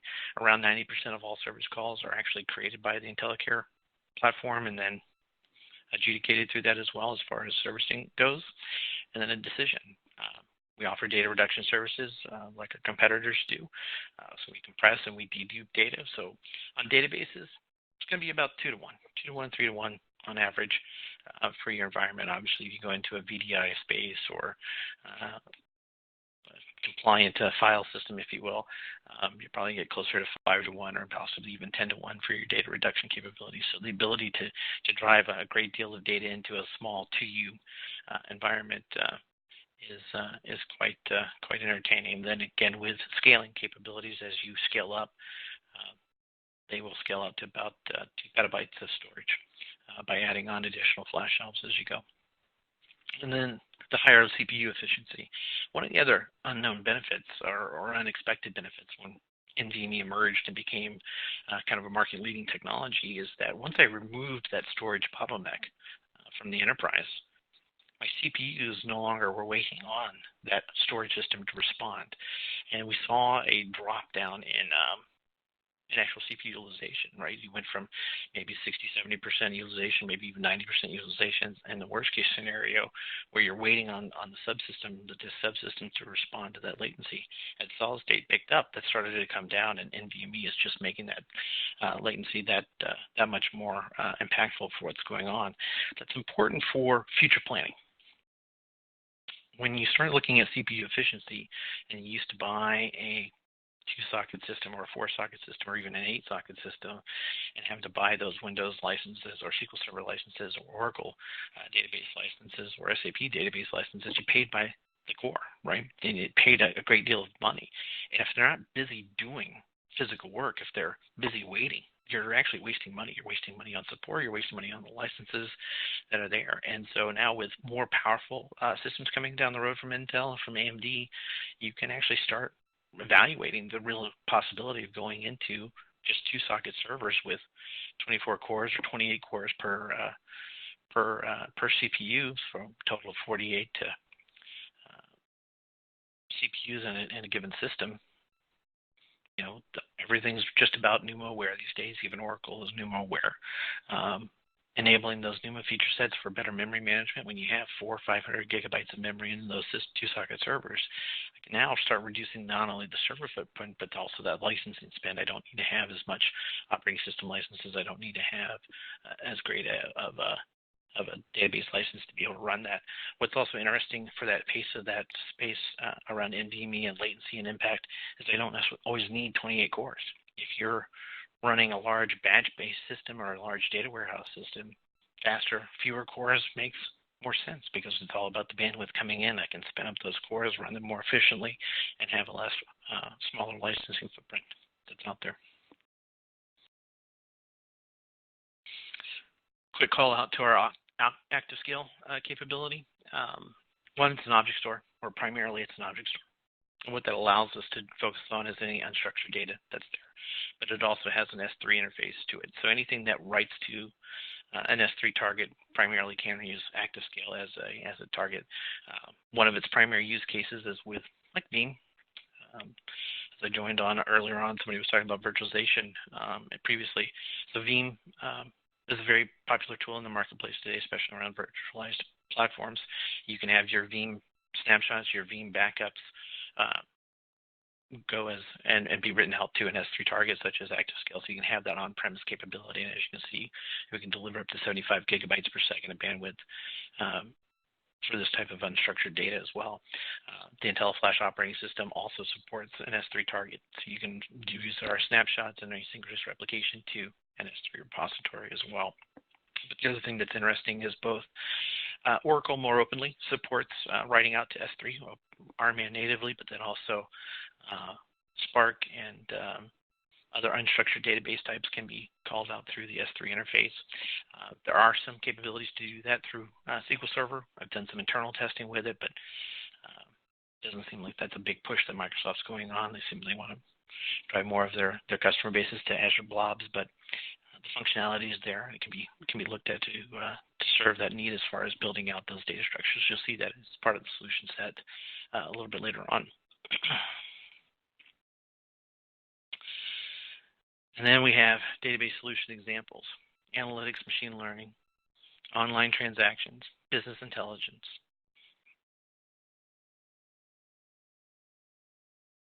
So this is what I was talking about with the solution set coming forward. You have the analytics and machine learning environment. So the graphic's been restructured here a little bit to fit on the page, but if you go to Microsoft, and look at their analytics and machine learning repository, they have an architectural diagram that looks very similar to this, where you have the SQL Server master node, you have a Spark system that's running here, and the machine learning layer that's running, and then the database layers themselves can be running on IntelliFlash.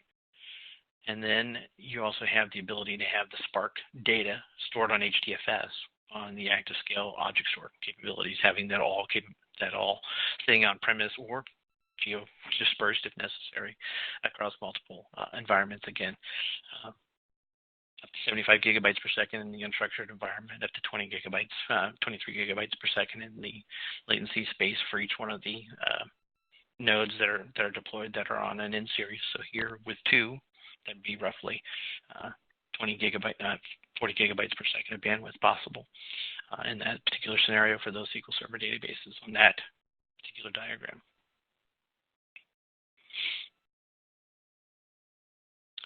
So online transactions, again, using the Microsoft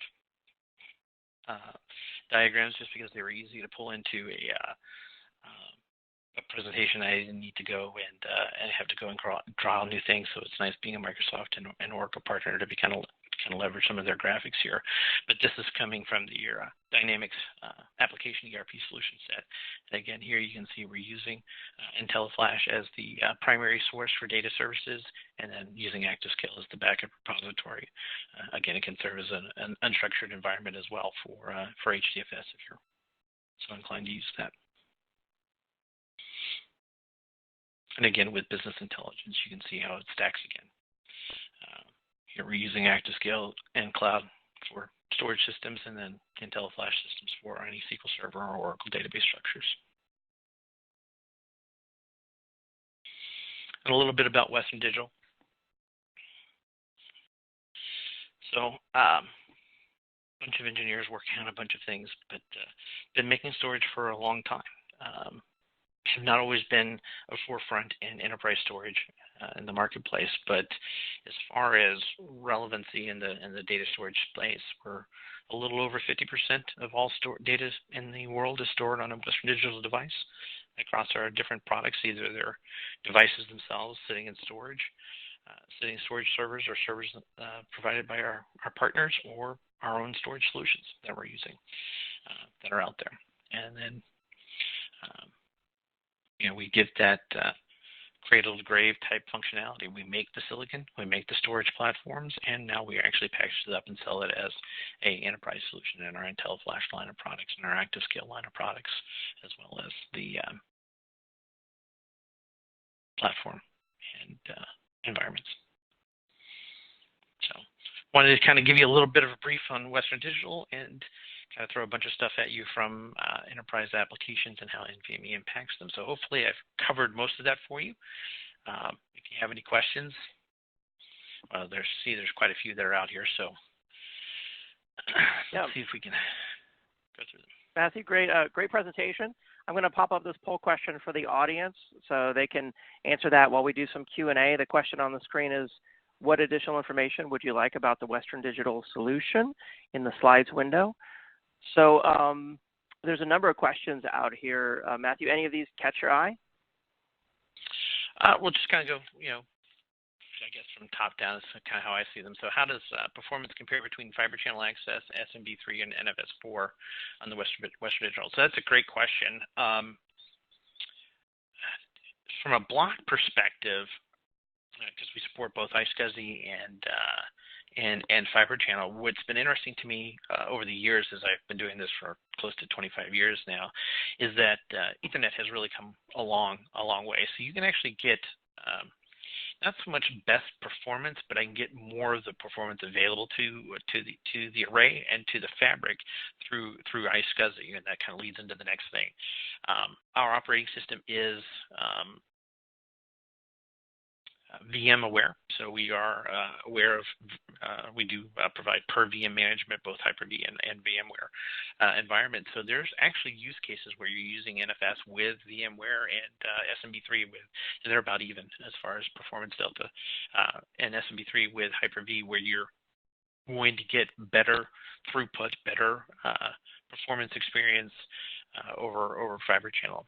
Now, that being said, I've not yet tested the FC32 cards yet with the IntelliFlash arrays. My guess is that that's probably going to even things back out a little bit. But if I had to choose between FC16 and 2550 or even 100 gig Ethernet, I'd be more inclined to go with the Ethernet ports that are there. How is the support model and SLA? So primarily we offer two. We try to keep things as simple as possible. So there's the standard next business day, and then there's the 4-hour critical support piece of it. The 4-hour comes with an on-site spares kit, a dedicated technical account manager for you, the customer space. They hold quarterly QVRs, and then you can define those SLAs beyond that piece of it. So you actually have an on-site spare for all replaceable FRUs for a given unit. So if you have one unit, you have one spare kit. You have 5 arrays, you have 5 spare kits. So the idea is that anything that needs to be replaced is physically on hand, and then we can replace it for you. Okay. Nice. Now, that's a great question, Siri. So one of the things that we do, or at least from an IntelliFlash perspective, one of the things that we talk about, and we can go into much more detail as a follow-up if you want, is something that we call metadata acceleration.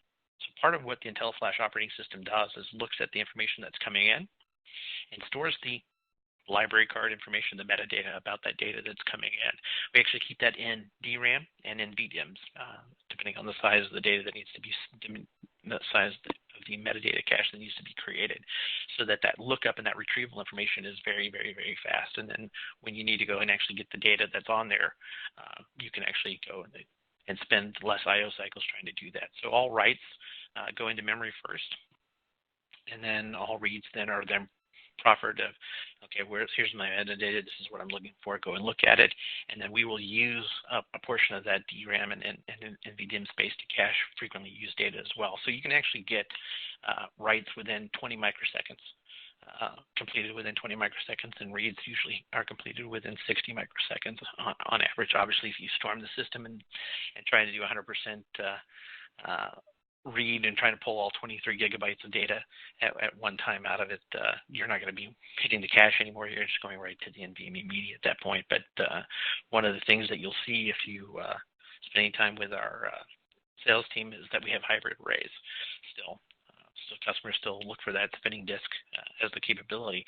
And it's got to fit within a certain use cycle, but in most cases, there's 6 terabytes of flash that's used as a caching mechanism for that metadata acceleration in front of all of our hybrid storage arrays. We still use that same algorithm, same routine on our flash and NVMe arrays, but obviously the backend system is no longer spinning disk, it's all SSDs. So we do caching to be able to do that to speed that up, but it's definitely in there.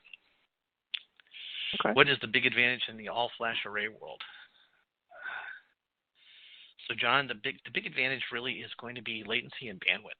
It's one of the things I spent a lot of time as my solution marketing manager role is kind of help training things a little bit as far as our sales team and go-to-market strategy piece of it. When I first started working with solid-state systems back in 2010, EMC disk arrays, not to pick on EMC in any way, shape, or form, but they were a prominent disk array manufacturer. The average latency on an EMC disk array past the cache, right, once you got past the caching system that was on there, was probably going to be around 10 milliseconds to maybe 15 milliseconds. And then moving into solid-state systems, you would immediately see a 10x increase in performance just for that database. Just moving to solid-state storage, you would go from 10 milliseconds on average to 1 millisecond response time.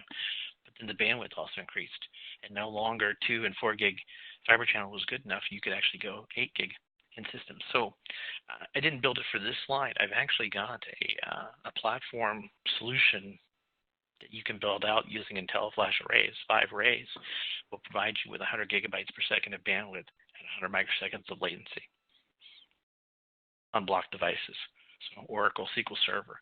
So here's 10 rack units providing up to 100 gigabytes per second of bandwidth, and depending on how it's configured, almost a petabyte worth of storage that you could use in your environment. Very dense, very low power. One of our slides, we talk about how you can a hairdryer uses more power than the flash arrays themselves use, and being able to run and support that environment. So the whole environmental cost about that changes those things. So it really kind of changes the dynamics and the scope of what you're trying to do. Very nice.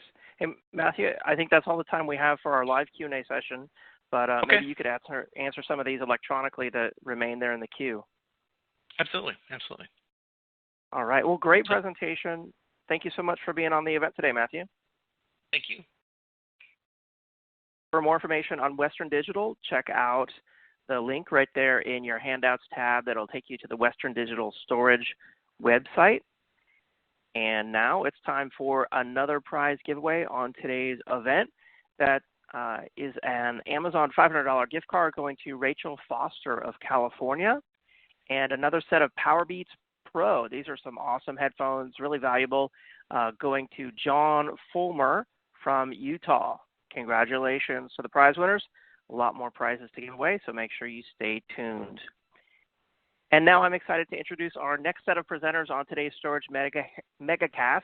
That is Lacey McGee, Senior Alliance Marketing Manager at Veeam, and Rob Hazen, Global Business Development and Alliances. Lacey and Rob, are you with us? We are. Yes, we are. Awesome. Thanks for being here. Take it away. All right. Awesome. Hello, everyone. As you mentioned, my name is Lacey McGee. I'm from Veeam. I'm the Global Alliance Marketing Manager covering the HP Alliance. And today we're going to talk to you about enhanced data protection with Veeam and HPE SimpliVity. So a quick run through. We'll start with a little bit about Veeam. Then I'm going to pass it over to Rob. He's going to cover HP SimpliVity, how Veeam enhances HP SimpliVity data protection. We'll go through some customer testimonials and leave you with some additional resources where you can find additional information. So Veeam Cloud Data Management. Who is Veeam? Veeam, we're really the leader in backup solutions delivering cloud data management. We currently have or serve over 340,000 organizations globally, and we really focus on making sure that your data is always available. You know, we're proactive. We're actively working for business across the globe to protect and make sure you can recover the data as you need. And this is regardless of where your customer data resides. So it can be physical systems, SaaS services, public, private, hybrid clouds, or even multi-clouds. Our platform helps thousands of companies keep their business running and really focus and allow them the time to focus on innovation, revenue-generating activities where they should be spending their time. Our strategy, it's really built around kind of three core pillars. So that's simplicity. It's simple or very intuitive, granular recovery. Our product has built-in analytics, and extremely seamless, scalable architecture. The second one is reliability. So it's software-defined, it's cloud-ready, you know, just kind of set it and run with it. And then the last is flexible. Multiple license options, portable with verified recovery, and really strong support. If you've heard a Veeam presentation before, you've probably heard us say it just works, and it does. It really just works. And you can see that by, you know, some of the stats we have here. So we currently protect over 18 million VMs. Our Net Promoter Score is 73. So if you're not familiar, Net Promoter Score, it's basically how satisfied the customer is. Would they recommend using the product, and would they continue to use it? And 73 is huge because it is 3.5 times the industry average. I think I mentioned we have over 300 customers globally, and when you look at the Fortune 500, we protect data for 3/4 of those companies. So pretty big reach across the board. Now, if you look at our product portfolio, Veeam Availability Platform is our all-encompassing product portfolio. It's really the most complete, robust solution for customers to evolve the way that they manage their data from policy-driven to more behavioral-based, make it smarter, faster, more self-governing, and just ensuring that the customer data is available across any application, cloud infrastructure, physical, etc. And through this, our aim is to help business achieve, you know, about a few things. So IT simplification and standardization, really focusing on reducing that administrative overhead, labor costs. You don't need that dedicated backup admin. Veeam is very easy to use, but still robust. Portfolio reduction. We provide that single pane of glass across the workloads, help you meet your audit and compliance requirements. We provide GDPR compliance and data security with our products like Veeam Data Labs and V1. Hybrid cloud deployment, as we know, a lot of companies, if they're not already down this cloud journey, they're certainly considering it, discussing it, seeing how to best implement it where it makes sense. So we're cloud ready. And then again, just providing that kind of single solution. So it meets your needs today, as well as we provide a future-ready platform, multiple licensing options to help meet kind of your OpEx, CapEx models across your various workloads. And if you think about the Veeam Availability Platform, if you've heard of Veeam before, our keystone product is the backup and replication, which is certainly still the cornerstone of the company. But we continue to roll out new features, on a regular basis. So we'll just quickly hit a few of them. Backup and replication. This is really, verifying that you have the data protection and avoiding data loss. Think of our key features like application-aware, image-based backup, things like that. Intelligent recovery, so you can quickly get down to the granular recovery and feel confident about it. Think about our features like the Veeam Instant VM Recovery. We have Veeam Explorers, things like that. When it comes to copy data management, being able to leverage your data for additional purposes without putting stress on your environment. So if you deploy things like Veeam Data Labs, you can actually leverage those copies without requiring additional production infrastructure. So it allows you to do test, dev, test fixes, patches, things like that, without concern about being a burden on your infrastructure. Monitoring and analytics, just focusing on increasing efficiency. We have over 300 built-in predetermined alarms and alerts that you can kind of customize to your needs. But again, we really want to make your life easier, less lift, so you can really focus on those innovation products and things that are driving revenue for the business on a daily basis. Cloud mobility. Our product allows you to keep that flexibility and really portable across your environment. The physical, cloud, agents, those kind of things. And then lastly, the orchestration and automation side of it. So we really effectively integrate and automate our processes to help guarantee that you're able to meet those SLAs as they're shrinking. We can't wait days, weeks, even hours. We need it in minutes. And so Veeam's always helping you recover your data with under 15-minute RTPOs. And we have quite a few built-in features like our recovery orchestration, testing automation, task automation, and things like that. So as you can see, Veeam provides you that single pane of glass across your labs, across your environments, and then we have specific built-in integrations with the HPE platforms. And so with that, Rob, I'll hand it over to you to cover a little bit about SimpliVity. Well, thank you, Lacey, and thanks, folks, for joining. The topic today, of course, is enhanced data protection with Veeam and HPE SimpliVity. And we heard from Lacey about what Veeam is. I want to talk for a bit about what HPE SimpliVity is. This, of course, will not be a SimpliVity deep dive. It will be just a very, very quick overview. But we're happy to provide more information offline, and we've got some pointers to some information in the back. So let's start with hyperconvergence, because that's what SimpliVity is. It's a hyperconverged solution.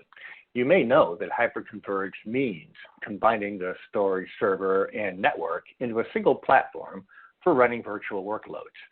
This replaces the traditional legacy IT stack, and enables IT staff to be much more responsive to business needs while paring down the IT budgets and the complexity of IT operations. So the SimpliVity, the SimpliVity platform takes that hyperconvergence a step further with data virtualization. And with data virtualization, SimpliVity delivers results that no other hyperconverged platform can.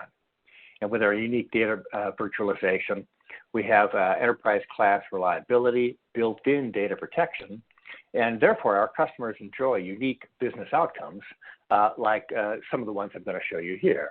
So as an example, being able to scale easily while saving 90% of your storage capacity, guaranteed. That's a SimpliVity unique business outcome that no other hyperconverged platform can deliver. In terms of resiliency, we're an enterprise class platform. We have built-in backup and disaster recovery from one interface. In fact, we are simply a plugin for the VM administrator. And so there's not even a SimpliVity management screen. It's so simple, you just manage it from your vCenter or vSphere interface, like the VMware administrator is used to. Similarly, this allows you to do more and deliver more with improved ability and speed. And it makes it easy for the administrator to spin up tasks, VMs that require various compute and storage requirements without going through a long and involved process of managing the legacy stack. One of the business outcomes that results from our unique data virtualization platform is that we can move, copy, clone, and recover 1 terabyte VM in under 60 seconds. Again, no other hyperconverged platform can do that, and that's because we've re-architected the data path and we've created this data virtualization platform that delivers these business outcomes. Lastly, the curious thing is that as we've made this simpler, we've also improved application speed, and I'll show you some data points on that in a moment. We've also improved VM agility. So we have customers with deployments. They have SimpliVity data centers in New York. They have SimpliVity data centers in Tokyo. And they can move VMs from data center to data center to shift workloads or to practice their disaster recovery policies. And moving a VM is extremely fast. And so therefore, being able to move data around, move workloads around, provides some flexibility to the data center architecture. And therefore, the data center operation is one of the things that's quite unique about HP SimpliVity, what we deliver to our customers. So between the policy automation, the visibility, this really means overall simplification.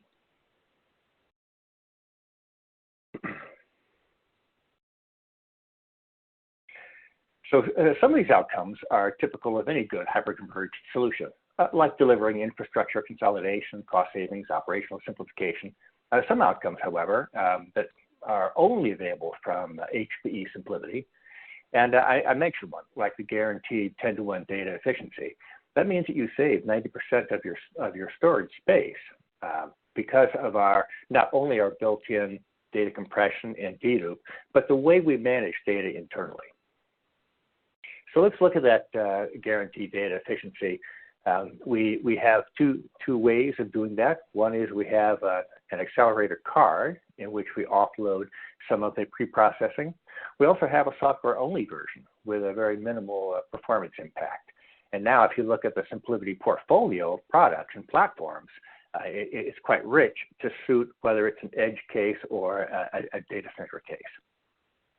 In the center of the slide, you can see a ratio of 50-to-1, or 52-to-1, excuse me.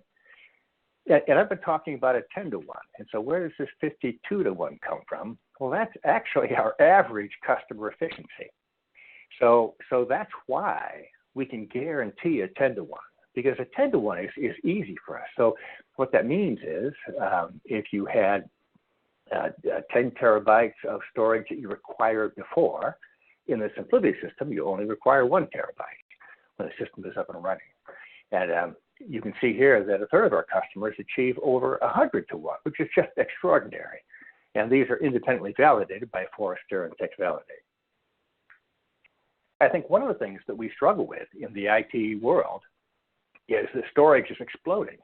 And so we're the only hyperconverged platform that's actually helping to solve that problem fundamentally. Now, I also mentioned that we have outcomes that we provide these business outcomes that are important to customers.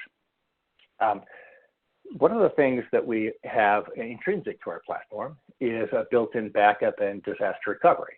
We do this by policy, making protecting and recovering data easy, fast, and secure. So you might sort of ask the question, well, that's kind of funny. Hey, Rob, I just hear you talking about how SimpliVity has built-in backup. And then I heard Khaleesi talk about Veeam being a very good enterprise-class backup solution. So why are we talking about a backup product with HP SimpliVity? And the answer is really found in these 5 use cases. And let me walk you through them. But if you take nothing else away from this presentation, here's what you need to remember. That Veeam provides unique data protection abilities. And Khaleesi began to articulate some of the ways in the richness of all that functionality. SimpliVity provides unique business outcomes based on its hyperconverged platform. And the two of these together combine through these use cases to extend the value of SimpliVity into the enterprise space. So that's what Veeam does. SimpliVity is very good as a platform. SimpliVity is very good if you have all SimpliVity configurations. And we have many customers that have SimpliVity data centers in various continents, and they run fine. But when you go beyond SimpliVity, or when you want advanced functionality, that's when the Veeam Availability Suite really comes into play to deliver our joint customers added data protection and added functionality. And here I'd just like to make a quick statement about the relationship between Veeam and HPE. HPE earlier last year elevated Veeam to a strategic partnership. And so as you probably know, HPE has partners with many, many companies, and we enjoy this rich ecosystem of partners. That's part of my job, is to run the partner ecosystem for SimpliVity. But we do have some partners that are especially important, and strategic means that we're really aligned in our vision. And one of those visions is that we want SimpliVity to be the best platform it can be, and then we want to partner with companies like Veeam who can then extend that in ways that our customers want us to. So let's look at these use cases quickly. So in mixed environments, of course, SimpliVity can provide the built-in data protection within the SimpliVity Federation, but Veeam can extend that across heterogeneous environments. And it's very typical that you would have heterogeneous environments, not just SimpliVity. So Veeam makes that very, very easy for our joint customers. Veeam makes it easy to extend the data protection and archiving to the cloud. And that's, of course, that's a function that most customers want today. Another great use case is being able to retain data long-term. And there are many reasons to do this, of course, not just basic good IT data protection practice, but there may be a regulatory and industrial requirements to do so. So this is a great combination. Think about it. Here we have HPE SimpliVity that takes your data and reduces it, makes it highly efficient, and then Veeam can take that and move it off to platforms of choice for long-term archiving. And now the next two are really interesting, I think. The first is app-aware backup. And of course, you can imagine that when you have a virtualized machine running some application like SQL Server, you want to be sure that when you make backups, that the SQL Server becomes quiesced, that you're able to flush all data to disk, and then make that backup. So you have consistent backups in a known state. SimpliVity does that natively, but only for SQL Server. With Veeam, you can extend these application consistent backups into SAP, SharePoint, Office, and dozens more. And so this really makes the combination of HP SimpliVity and Veeam much more powerful for our customers. And then the last one I want to talk about is granular restore. So within a given VM where you have data, you may want to unpack that data. You may have some file system folders, and you want file level recovery. You can do that with SimpliVity. But if you add Veeam, you get a multi-application granular object restore. So this allows you to take pieces of the VM and restore them instead of having to restore the entire VM itself. This is particularly useful where you have large SharePoint databases, as an example.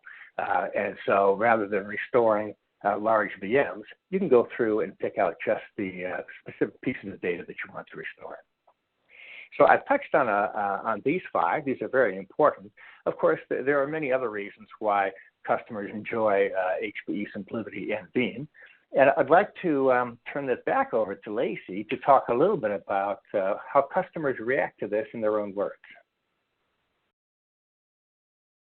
Awesome. Thank you, Rob. Thank you so much. That was great. And I did want to follow on to one comment you made. You know, you talked about HPE promoting Veeam to strategic alliance partner this year. We were super excited about that.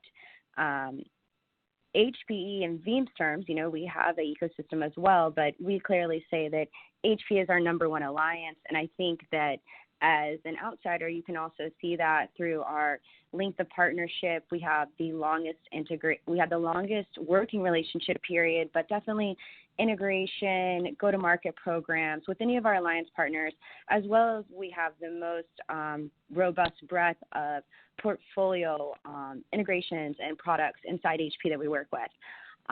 So it's really nice that you guys elevated us. You're our #1 alliance. And to your point, it just shows how the synergies between our vision and strategy. So moving on, as you said, I will jump into customer testimonials. I wanted to highlight one specifically because it's really exciting. It's kind of a cool story, and it's a little bit different than some of the kind of standard case studies or stories that you've seen. So for this one, we're going to talk about the Thames Valley Housing Authority. If you're not familiar, this is one of the largest housing authorities in the UK. And, you know, their overarching goal is just to provide affordable homes to those in need, you know, make sure they have the shelter that they need and can continue to have a sustainable life. So from a company perspective, they really like to focus on innovation and IT for the collective good. But from an IT perspective, where they spend their time and their strategy is determining how they can really streamline their operations and resolve one of their biggest concerns, which is all around efficiency. And they do this through the use of their hardware and software solutions to work smarter, not harder. And when it comes to the housing authority perspective, they're really on the cutting edge in terms of how they use their IT to serve their clients or their residents. They were actually one of the first housing authorities to offer a self-service portal login, you know, just like we use for banking, view their statements, make monthly payments, and obtain just basic and generic info about their policies. It may not seem kind of that revolutionary, but they've actually won several awards around this for innovation, because when it comes to housing authority and you're focused, you know, on budgets, streamlining, those kind of things, you typically don't have the extra funding to build these type of platforms. So they've been recognized for quite a bit, which is great. But then there's always a but, right? So this is where the problem comes in. And the problem was around their ballooning storage and, in their words, not mine, disaster recovery is how the customer put it to us. And what they mean by that was they just didn't have the bandwidth or the ability and speed to move the backups to an offsite server. So they were using a very manual process where they would back it up and then, you know, physically back it up to tape, physically carry it off.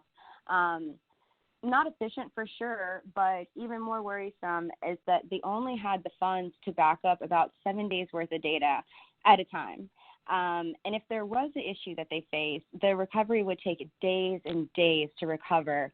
And then since they were using tape, let's say one was corrupt, it would result in an entire week of data loss.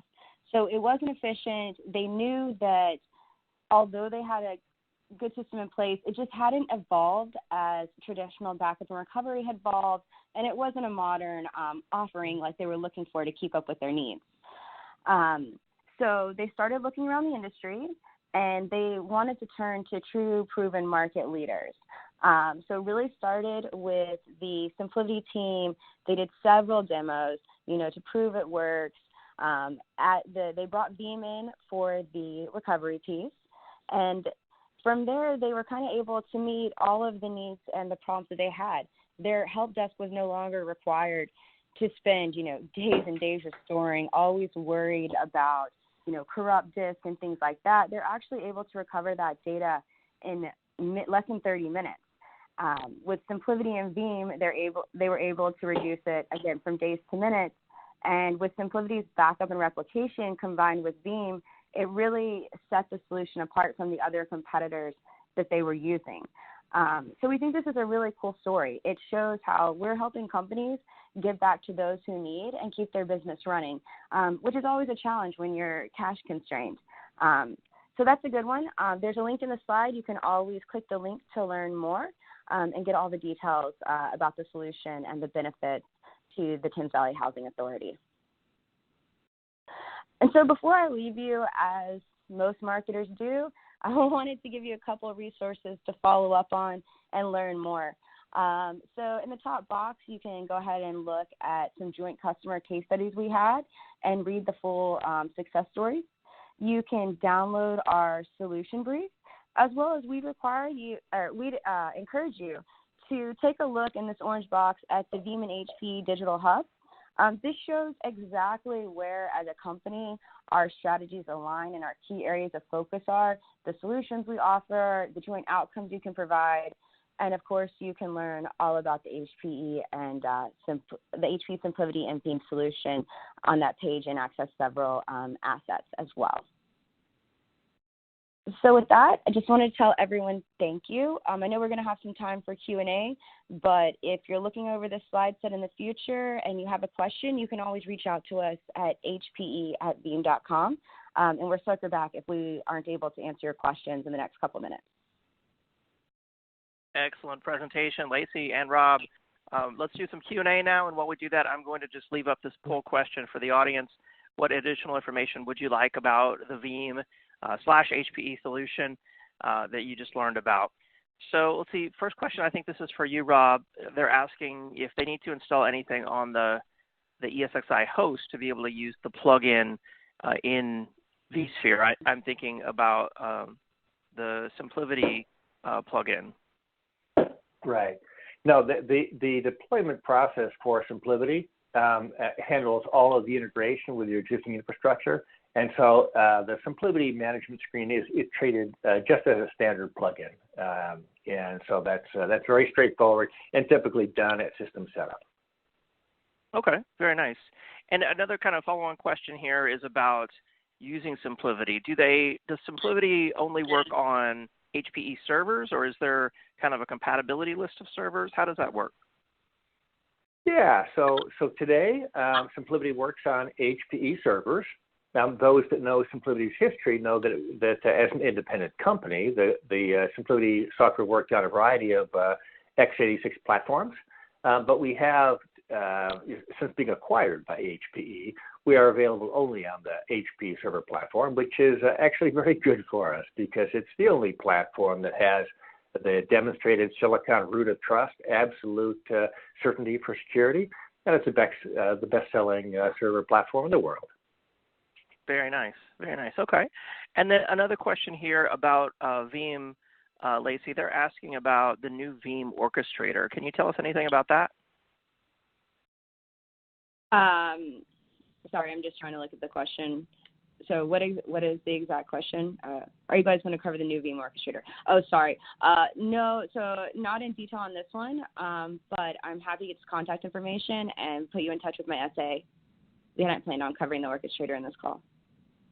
Excellent, excellent. Yeah, I heard about that just recently on the last data protection event we did. We had Veeam on, and there was a brief little announcement about a new Veeam orchestration tool called Veeam Orchestrator. So yeah, I look forward to learning more about that as well.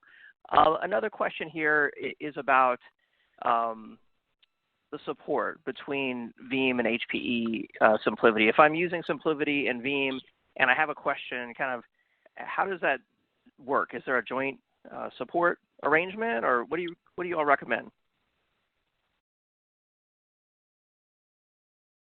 Yeah, Lacey, you want me to take that? Sure, go for it. Yeah, so both companies, of course, work very well together. HPE has a broad service capability under Point Next. Veeam also has a services organization. And so for support, we're very, very familiar with the Veeam software and very familiar with how our products work with Veeam. And so whether it's a SimpliVity or a Nimble or a 3PAR or any of our products in a Veeam environment, we have a pretty good idea of how that should work and an idea of what may be wrong if something is wrong. If it's something that's Veeam specific, then we may engage some specific Veeam expertise, but we really try and protect the customer support experience so that's as smooth as possible. Okay, very nice. Lacey, a question here. Oh, I'm sorry, did you want to add something? I was just going to say, yeah, Rob's exactly right. Like, we're very familiar. We do try and, when possible, to do kind of warm handoffs to make it a better experience and resolve those issues as quickly as we can. Okay, excellent. Another question here, Lacey, I think this is for you. Does Veeam support backup of physical servers and Linux? Yes. So definitely physical servers. Through our agent support, we support Linux as well. Okay, all right, excellent. And in fact, sorry, if I can just quickly add, if people want to go to one of the links that Lacey provided, they'll see some more customer testimonials. And Cassandra out of the Janesville School District, one of her primary reasons for using Veeam plus SimpliVity was that Veeam was able to back up some of the old physical servers that she had in her environment. And now she has a single policy controlled by Veeam for all of her backups, which makes it much more convenient. Mm-hmm. Very nice. Very nice. Well, Lacey and Rob, I think that's all the time we have in our live Q&A session, but this has been really interesting to learn about how Veeam and SimpliVity both work together to provide the best data protection and disaster recovery possible. Thank you for being on. Thank you, David. All right. Thank you so much. For more information on the Veeam and HPE solution, check out the handout that's available for download right there in your audience console. If you click on that, that'll bring up why Veeam and HPE SimpliVity are better together, and you can learn more from that. Also, send an email to hpe@veeam.com, as Lacey suggested there on that last slide. And now it's time for another prize giveaway. We have an Amazon $500 gift card going out to Nicole Bishop from Kansas, and another set of Power Beats going to Mike Zuckerman from Maryland. Congratulations to the prize winners. All right, and now it's time for our next presentation. I'm excited to introduce Rahul Prasad, North American HPE Primera Category Manager. Rahul, thanks for being on. Great, thank you for having me. Good afternoon, everybody. And what I'm going to review in the next 20 minutes is HPE Primera. This is a new storage platform that HPE announced at our annual event in June. And what we're going to spend the next 20 minutes reviewing is, what is Primera? What was the design center for Primera? Where's the value prop to our customers? So Primera is our mission-critical redefined storage platform. Is the most intelligent storage platform for the mission-critical applications. And part of the design center, as engineering embarked on creating this platform, was understanding customers' applications. No application is created equal, and identifying different tiers of applications and what that meant to a customer's business, and then how does that translate back to a customer's IT requirements and storage requirements. So on this screen, we categorize this into three buckets. Going from the left to the right, there were general purpose applications, business critical applications, and mission critical applications. And Primera was really focused on addressing the mission critical applications, which customers describe as any downtime will cripple my business. I have extreme latency sensitivity and extreme resiliency, and needing 100% availability. So the tier 0 storage that really holds the most sacred applications for a customer's business. And as we identified, well, how do we try to address this, and what are the challenges in the marketplace today? what we identified was customers really are forced to make a trade-off between agility and resiliency. So if you look at the IT market today, customers are looking for agility, and that's why the public cloud is inarguably growing. However, when you look at the public cloud, while it offers you that simplicity and agility, it offers you 3 nines, 4 nines availability. For these mission-critical applications, customers are looking for something that's fast, that's predictable, that's resilient, and scalable, and that's defined by the high-end storage market. However, those platforms tend to be extremely complex to use. It requires a high level of touch, high level of operational effort, a good amount of planning, and operational exercise associated with it. And customers today are forced to make that distinction and make that trade-off for their different applications. Do they want fast and reliable? Do they want agile and simple? And so as we were looking at where the challenge in the market is, this is what we define as some of the value props that our customers, or the decision matrix that the customers would have. So how would customers react if we were able to offer both agility and resiliency for their mission-critical applications? And to be able to deliver on that, what we needed was a platform that can manage itself. So it has to be self-healing, self-optimizing, self-managing.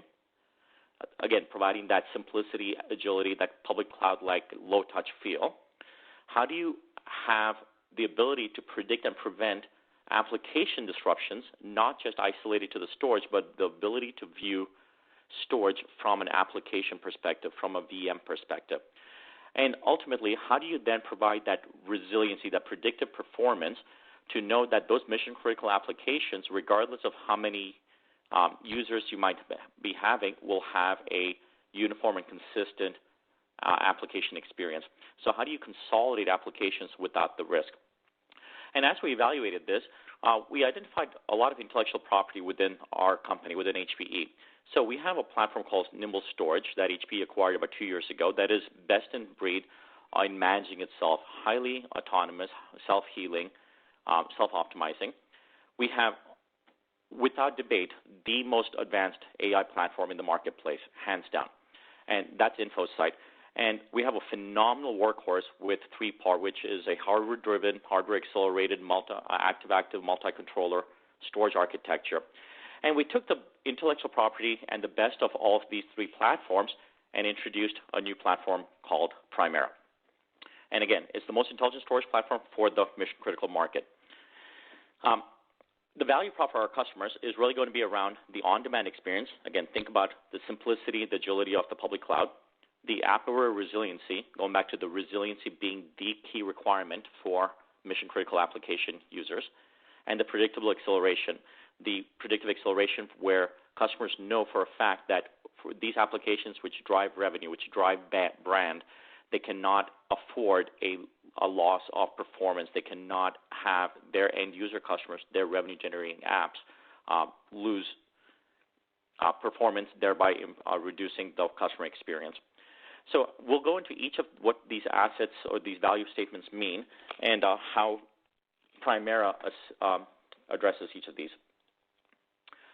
For the on-demand experience, where we talk about the simplicity and agility, we really break it down into 3 pieces.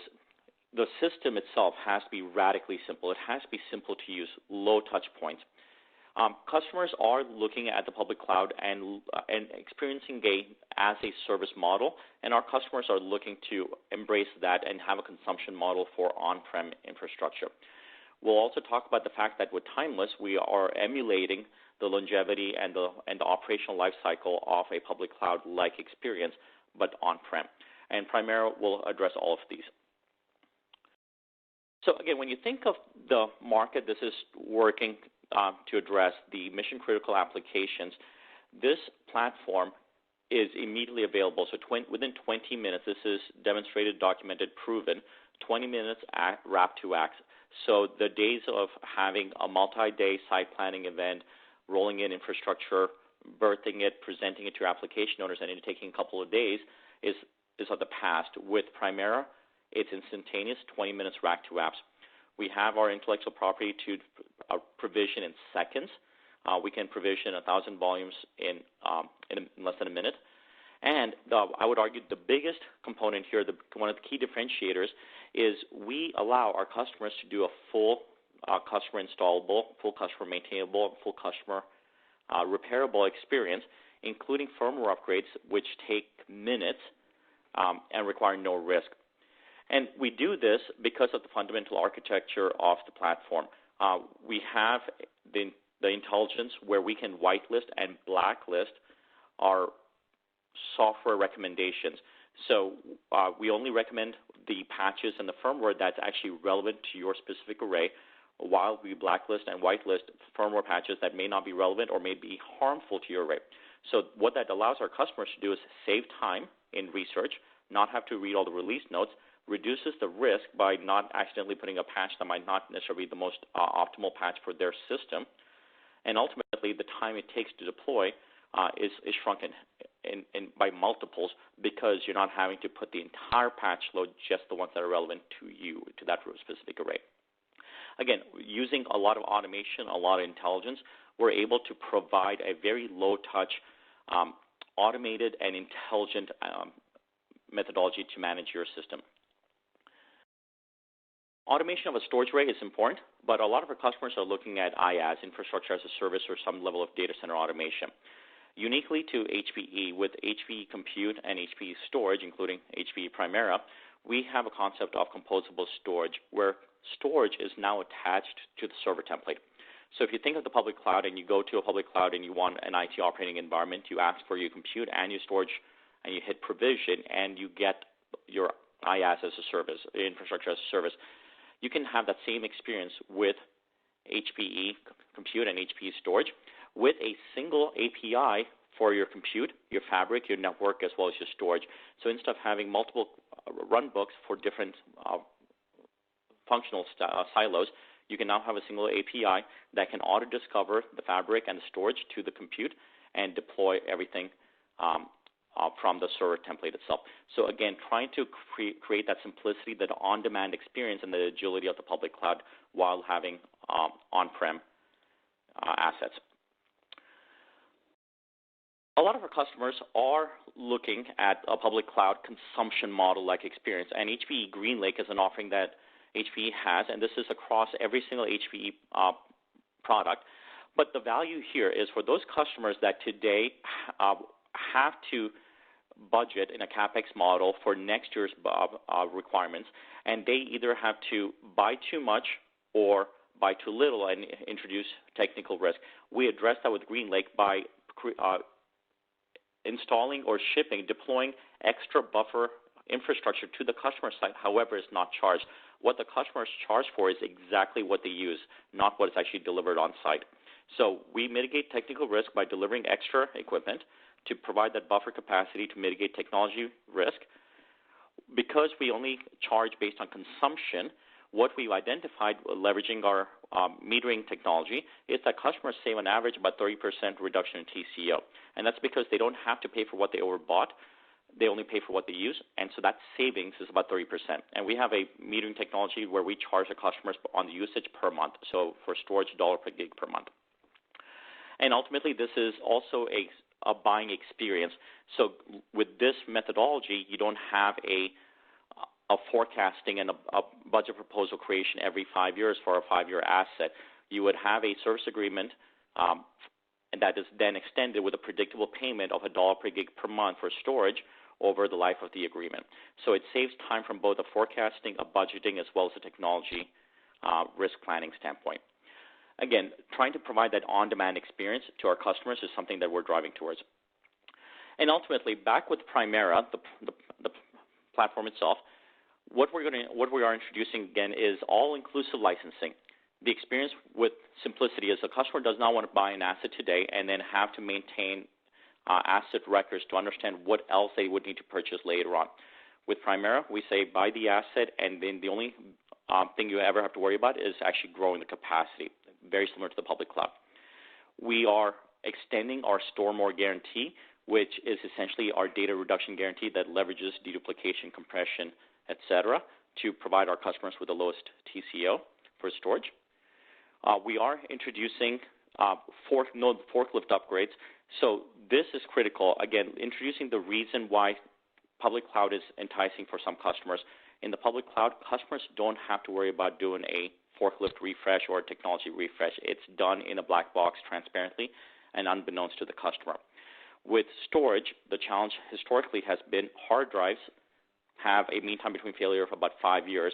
With the advent of SSDs, which have now tripled, quadrupled the longevity of the storage asset, customers can now hold the storage asset for 10 years, 15 years, 20 years potentially. And because of that, they need technology to be able to adapt with that longevity. We've introduced the technology where you could do a technology refresh online without new media purchases and without any data migration, and all of this done non-disruptively and online, thereby resulting in about a 40% reduction in TCO. We also have a service that allows our customers to have this made into a program where every 3 years they get a technology refresh without a media repurchase. And this is now an automated program that the customer can retain for as long as they need to hold on to the asset. Again, the ideology here is how do we make it simple, similar to the public cloud, low touch, long life, increase the asset life, reduce operational life cycle, but reduce TCO overall. And we feel like we've achieved that with the on-demand experience in Primera that we just reviewed. The second facet of Primera's value proposition is that resiliency. Again, for the mission-critical applications, these customers say 100% uptime required. I cannot, under any condition, have any loss of service. And when you look at resiliency, again, we look at three different components. You have to look at the array itself. You look at the hardware, you look at the software. With Primera, it is an all-active architecture. It is a multi-node architecture, and it has a services-centric operating system that de-risks the environment. And the reason it de-risks the environment is because what it does is essentially compartmentalizes all the different services. So in case there's any impact whatsoever, it affects only its microservice versus the entire ecosystem, thereby containing any kind of failures, but also helping improve innovation and time to market. Primary storage is important for mission-critical applications. However, every mission-critical application owner has a design of 3-2-1. 3 copies of my data, 2 different media types, 1 off-site. And as you look at mission-critical applications, how do we then provide our customers the value to be able to take their mission-critical application from primary storage on Primera and adopt that 3-to-1 strategy, and we'll review that as well. And ultimately, hardware is important, software is important, but intelligent is really what brings everything together, and we'll review that. Before we get there, though, Primera has hit the mark, we believe, and because of that, we are introducing Primera with a 100% availability guarantee. And there are no special contracts required, there's no restrictive terms, and thereby allowing no downtime. To spend a little bit more time on this, the 100% availability guarantee applies to every single Primera array that ships out of the factory. Customers, if they do not want to participate in the 100% guarantee, have to opt out. The way they opt out of the 100% guarantee is if they do not have a valid support agreement with HPE. The second way to opt out of the 100% guarantee is to not have the telemetric phone home data enabled. And the reason for that is one of the primary reasons for outages that we've learned is because there might be multiple or component failures that goes unaddressed. So the ability to phone home and let us know what the health of the array is so that we can fix any hardware issues is a primary reason and a key component of the 100% guarantee. So we need the phone home data. The third component of an opt-out clause for customers who don't want to participate in the 100% availability guarantee is if they don't, lack of a better term, change the oil, if they don't apply critical patches, if they don't do critical firmware operating OS upgrades. So we require that critical patches, for example, have to be implemented in a certain time period because the longer it takes, the higher risk the customer is at. So as long as those 3 components are met, HPE provides a 100% availability guarantee. And if there's an outage and it's deemed to be HPE's fault, we will credit the customer up to 20% of the value of the purchase of the array. So it's a pretty significant penalty that HPE has to offer back to our customers if there is outage situation that's caused by the asset itself. So why are we so confident that we can make this happen? As I mentioned earlier, Primera is an all-active architecture. It has multiple controllers, so you can start with 2 controllers, go up to 4, scale up, scale out. We have the feature called high availability cage, which allows us to lose an entire shelf of 24 drives and still not have any data loss or have any performance impact. We have a services-centric operating system which has independent data services, eliminating risk, making upgrades easier, does end-to-end error checking, and dual protection erasure coding. We offer multi-site replication for async and sync replication with automatic and a transparent switchover between 3 data centers as well. When we talk about the 3-2-1 strategy, we have application-aware data protection. So with SQL, Oracle, SAP, Exchange, VMware, etc., we can have application-consistent backups from primary storage to our HPE Store 1's deduplicated backup appliance, which can then be sent off to another site or to an S3 target, including the public cloud, so to provide that multiple copies of data with different media types in different locations. So for those mission-critical applications that need highest availability, highest data protection, and potentially archiving, we have an application-aware data mobility story. Of course, intelligence is really what HPE is known for, and InfoSight is the leader in the AI platform in the industry. So we have over 1,250 trillion data points of data that we correlate against, and that's growing at a rapid pace because we are introducing InfoSight not just on primary storage, but we've introduced that on our hyperconverged solutions. We've introduced this on our HPE servers earlier this year, so the sheer amount of data we're getting is growing at an exponential rate, and thereby our intelligence gets even more interesting. So what can we do with our intelligence, with our InfoSight platform? We see once and we prevent for all. And what we do with that is when we have our install-based customers phoning home, we start looking at data patterns. And what we were able to do with InfoSight is not just look at the behavior of storage, for example. We can look at storage from an application-aware standpoint. We can look at the host. We can look at the VM. We can look at the network. We can identify the interoperability. We can identify non-best practices and look at it as an ecosystem outside of just storage to then make recommendations. And then if we find patterns, to then create patches and guardrails to our entire install base to prevent problems from ever becoming problems. The other ability for InfoSight is, again, the ability to look at storage from outside of storage.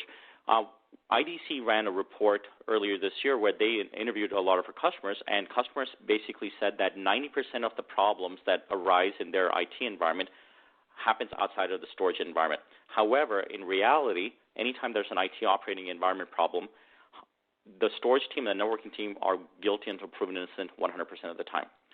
And knowing that 90% of the time is really not the storage team's problem, how do we help our customers remediate problems faster? How do we know that knowing that a problem academically is sitting either at the VM level, at the OS level, at the compute level, at the fabric level, and not at the storage level, and yet it looks like a storage problem? How do we tell where the problem is? How do we help remediate that? And that's what we can do with HPE Intelligence.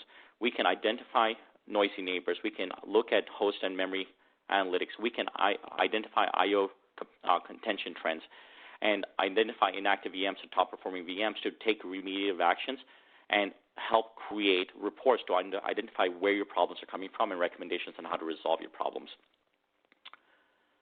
The third leg of the value prop of Primera is addressing, again, that mission-critical applications that cannot have a lag in performance. Otherwise, it loses revenue. Otherwise, it loses customers. It loses your brand value. How do we achieve that? And that's, again, through our architecture, all-active, multi-node architecture. It is hardware accelerated with our Gen 6 ASIC that is future-proofed for NVMe and SCM, and ultimately the intelligence to be able to provide that data on the customer experience. So the Gen 6 ASIC that was introduced excuse me, is built for NVMe, massively highly performant. It is architected for NVMe where you have massive parallelization, multi-path, and active ASIC to ASIC connectivity for a non-blocking performance. because it is all active, it is instant failover. There is no tuning required because every resource is always balanced. So the ultimate performance is available with our architecture. The ASIC itself was designed and future-proofed for SCM. So HPE was first to market to SCM about 9 months ago. And what we were able to identify is that as data grows, as more customers leverage SCM and NVMe, we started seeing that a single SCM drive saturated a 24-core Intel CPU. And for that reason, we know that storage arrays today have a very short shelf life as SCM becomes more prevalent in the marketplace, as NVMe becomes more prevalent in the marketplace. So Primera was architected to be able to future-proof this and address the next-gen protocol, the next-gen media type. And with the ASIC, we, again, have designed it for NVMe, but more importantly, to be able to address the performance required by SCM. So it has this lockless design that unifies the cache and just drives more more data through parallelism. Intelligence is important here because ultimately on the right side of the chart is what customers really want. They want a flat, predictable latency. However, on the reality, on the left side is what happens. And the reason what happens on the left is data is always growing. What customers are looking to do is put as many workloads as they can on their existing storage assets, and they stop only when their storage asset says uncle. So what HPE Intelligence offers is the ability and the clairvoyance to know when a storage asset is going to be saturated. So our intelligence is not only in the cloud, not only in the data center, but also embedded onto the array. We can identify hotspots. We can identify saturation. So we can tell you when there's a problem, if there's a problem about to happen before you actually have a problem that's reported by your application owners. We know what application signatures look like. We know, for example, what an Oracle application, how an Oracle application behaves, how it should behave on your specific array. And we can make recommendations and have what-if scenarios to tell you if you were to add an Oracle application, for example, to your Primera storage array, how would it affect your overall system performance impact? So the ability to know how much headroom you have in terms of performance, to know exactly how many workloads and what type of workloads you can put on without affecting the overall performance of the system. So as we talked about the value prop of Primera, it is designed for the mission-critical applications. It is designed based on the best intellectual property that HPE has to be self-managing, prevent application disruptions, and have predictive performance. So what we've demonstrated, what we've seen and demonstrated is we've seen a 93% reduction in time savings of operational effort compared to a monolithic high-end storage array. We are offering a 100% availability guarantee, and because of our new architecture, future-proofing for NVMe and SCM, 122% faster Oracle performance. And with that, I appreciate your time. Great presentation. Well, thank you very much. I'm going to go ahead and, there we go, bring up the poll question. And maybe we can just do one or maybe two quick questions, depending on how much time we have in our slot here. So first question is the 100% uptime guarantee standard? Yes, it is standard with every single Primera array. There is no opting in. It ships out with the 100% guarantee. A customer has to opt out. And the way they opt out is basically if they don't have support, if they don't phone home, or if they don't change the oil. Okay, nice. And what is the hardware architecture? So the hardware architecture is ultimately a all-active architecture that has Intel processors, but it also has our Gen 6 ASIC that is there to help provide inter-node connectivity as well as hardware acceleration for some of the software features. Okay, very nice. And then probably last question we have time for, how does this fit exactly into the HPE, the overall storage portfolio? Great question. So where Primera fits in is it fits in and addresses those mission-critical applications. And we have a couple other platforms with 3PAR and Nimble. So 3PAR and Nimble are great platforms for the business-critical applications. These are applications that customers need good resiliency, good performance, but they're looking for more simplicity. And Nimble is, bar none, the most simple and the most efficient product in the marketplace. And the nice thing about the HPE storage strategy is the fact that a customer who invests in HPE storage does not make a bad decision, because today a customer that may have Primera, Nimble, and 3PAR has full data mobility natively between any of these platforms. So a customer could have Primera for Tier 0 applications and Nimble or 3PAR for the Tier 1 applications. Today, if they were to demote that Tier 0 application to a Tier 1, they could natively, online, non-disruptively to the application owner, migrate that workload from their Primera to their Nimble. If they had an application on Nimble they wanted to promote to a Tier 0 application and move to Primera, they could do that remotely or online, non-disruptively, and natively to a Primera. So again, we offer our customers full investment protection and the best portfolio in the marketplace. Wow, very cool. Well, congratulations on the new storage product line, Primera. I mean, I'm just now learning about it, and I know a lot of the audience is as well. So thank you for the introduction to what Primera can do. Great presentation. Thanks for being on. Thank you. For more information on HPE's Primera solution, check out the Handouts tab, and there is a Primera solution brief in there where you can get a lot more details into exactly how the Primera solution works. Also, check out the HPE Storage homepage, and you can learn more in detail about how this solution fits in with the other products in the HPE Storage lineup. And now it's time to give out our next set of prizes on today's event. We have let's see, here we go. Amazon $500 gift card going to Josh Griffith of Arizona. We have another set of Power Beats going to Ryan Klim from Indiana. And another set of Power Beats going to Dale Murphy from Missouri. Congratulations to our prize winners. We've got 2 more Amazon $500 gift cards, 4 more sets of Power Beats to give out still on the event today. So make sure you stay tuned for those.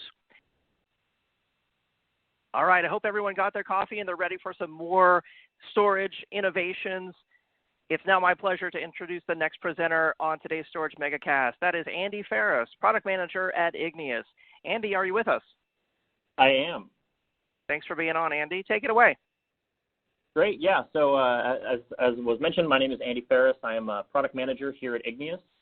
What we're going to go ahead and talk to you about today is, we at Igneous, we offer an unstructured data management as a service platform. And specifically what we wanted to go into is how we can help you optimize your unstructured data environment through Archive. But first, let's do a little bit of an overview to give people an idea of what we do. So the way we see the world from an unstructured data perspective is that the legacy solutions out there for data protection no longer solve the problems of the businesses today. Additionally, organizations have problems with understanding how much data they have, where their data is stored, and what data is actually in use. And moving unstructured data has become a massive challenge for enterprises as these workloads have grown. These workloads can live anywhere in your environment, whether it's on-premises on various different protocols or platforms, or in the cloud now between AWS, Google, Azure, or the variety of other cloud vendors out there. The main problem, or one of the main problems out there, is that these workloads have grown from what were relatively manageable workloads to now billions of files and petabytes of data, which has stressed the existing workloads and infrastructure of today's unstructured environments. And finally, you now have demands from your IT administrators and data owners, and every person in your organization has demands on your unstructured data environment that are not being satisfied by your current management tools. So the way we fit into this is Igneous has gone about tackling all of these problems with our 3 core products: Igneous Data Protect for data protection, Igneous Data Discover for data visibility, and Igneous Data Flow for data mobility. We are multi-protocol, multi-platform, multi-location, multi-cloud, really built for the modern enterprise. We have constructed all of our platform and protocols to handle billions of files and exabytes of data, and we've designed our solutions to solve the problems for IT and data owners alike, so that everybody can get what they need from their unstructured environment. So that's the overview of who we are. But let's dig in to talk specifically. Oh, sorry, we're going to do a poll question first. Yeah, so we've got a poll question here on the screen. The question is, how much file data do you think your organization manages?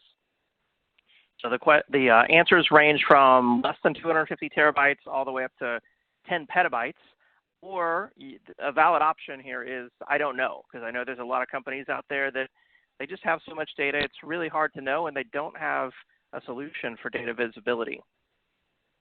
So I'll share the results of this with you here in just a moment. Let's give it a minute or a few seconds to get everyone's response. And let's take a look at that.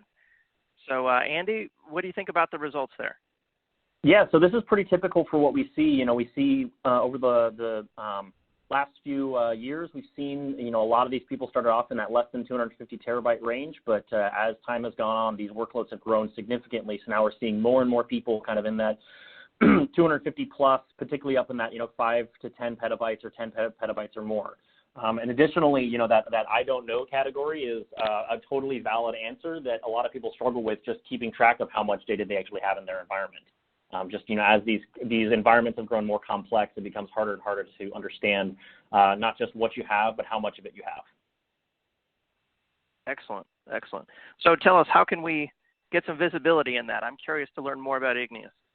Yeah, absolutely. So where we're going to start with today is we're going to talk about how we can help you optimize your unstructured environment, specifically with an archive solution, and we'll get into the visibility piece here in a minute. So the common problem that we run into from data administrators with archive is understanding first, you know, why should I even archive my data? Is it even worth it? The other problems that we run into is what data can I archive, i.e. understanding, you know, what data sets they can actually go move to an archive tier without causing problems. And then 3, how do they actually archive how can I archive my data, i.e. how can I get this data from my archive tier? Because again, that mobility piece is one of the big problems that we run into. So we're going to dig into the visibility and the movement piece, the answers to questions 2 and 3 towards the end. But let's start by really detailing out and understanding why archive is worth it and why it's actually one of the most valuable solutions for data management for enterprises today. So why should you optimize your unused data? One of the most common problems that data administrators run into is running out of capacity in your primary tier. New projects come online and people need more and more capacity, and oftentimes your existing primary NAS is next to full or running over. The underlying issue, however, is that what we see and what our data discover customers have reported back and what we've seen in our customer data is that only about 40 to 60% is recently active data, and the rest of that 40 to 60% is unused. It hasn't been touched in well over a year. This means that there's a lot of capacity that's sitting there occupied but not in use, and could potentially offer an opportunity to free that up in lieu of buying more primary capacity. The way that you go about doing that is that you free up that available capacity and move that cold data to an inexpensive public cloud or inexpensive tier like public cloud for archive, where it is easily accessible and can be returned in the event that your end users might need it. That has cascading savings, the first of which is that you don't have to go buy additional primary storage and store that in your data center. You can just use the primary storage that you've already got to handle the existing and growing workloads.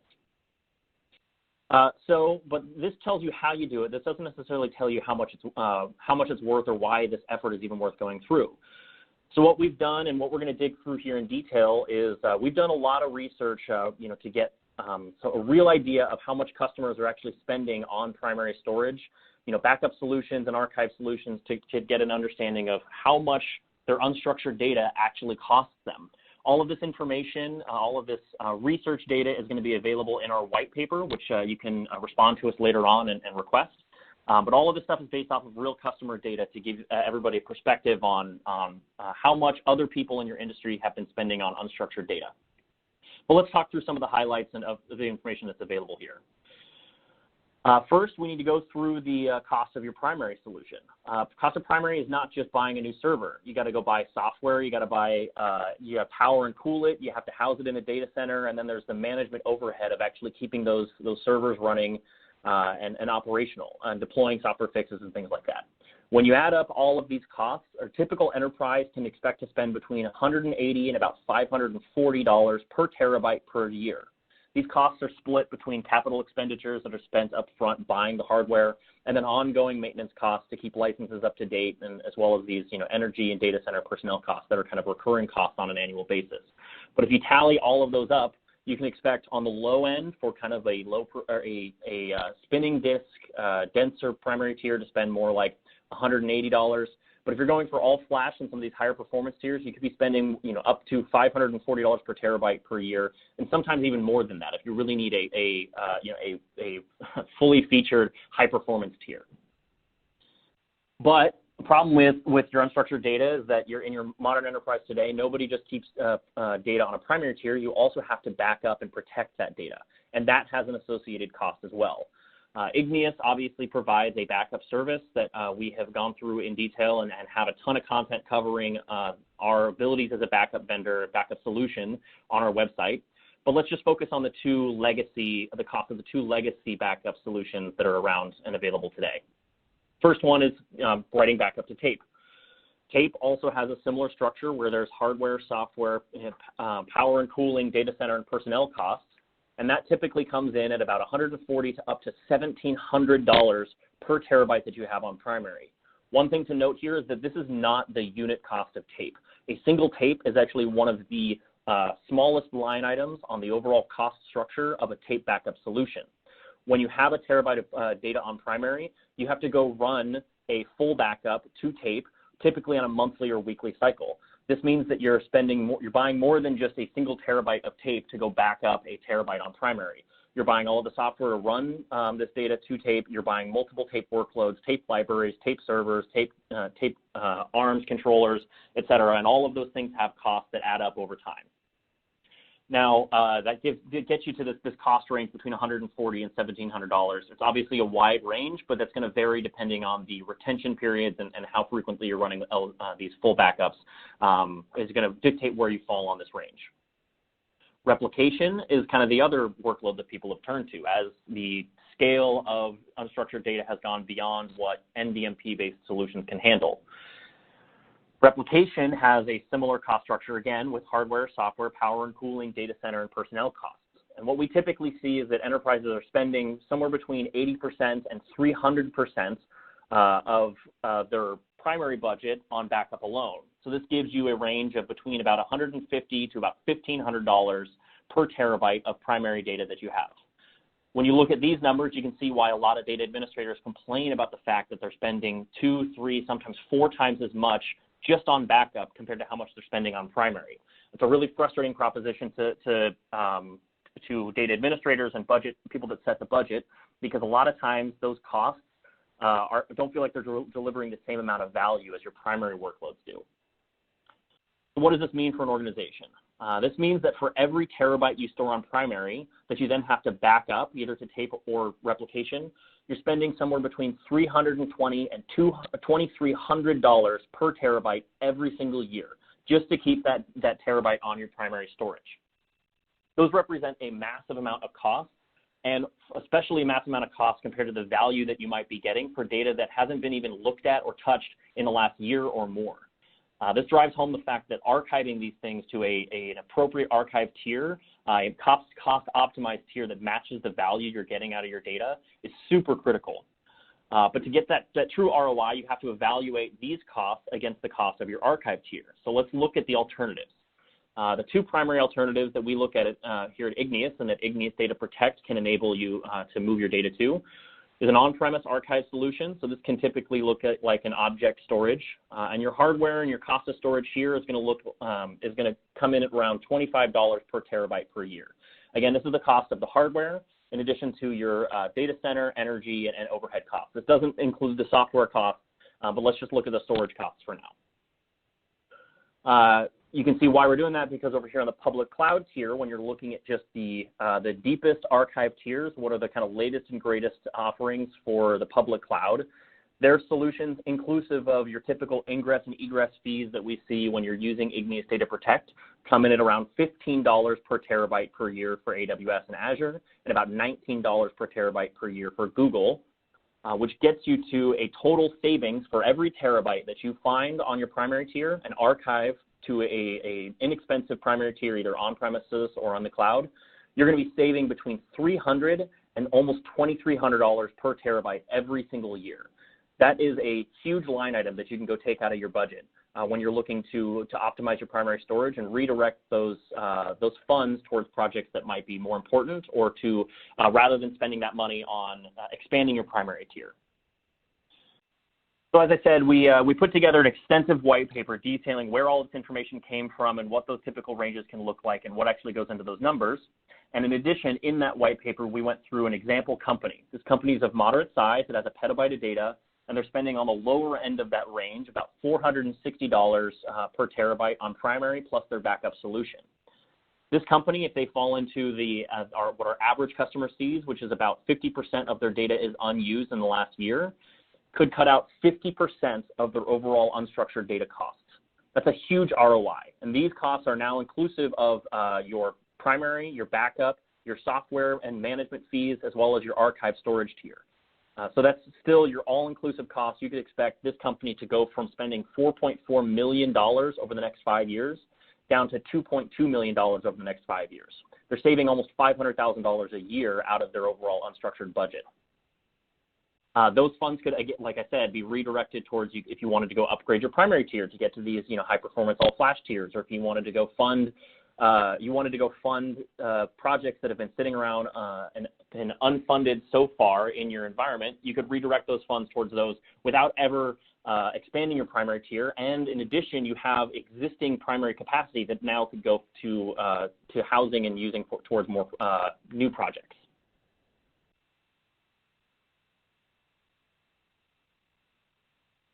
So yeah, now we have another poll question I think we want to get to. Absolutely, yeah. So the poll question on the screen for everyone out there is, would you like to receive a copy of the True Cost of Cold Data white paper, which details industry average costs of unstructured data? So let's leave that up there for a moment. And Rob, maybe I can ask you a quick question while that poll is up there. Just kind of a high-level question, and that is the Igneous solution, is it hardware? Is it software? How does that work?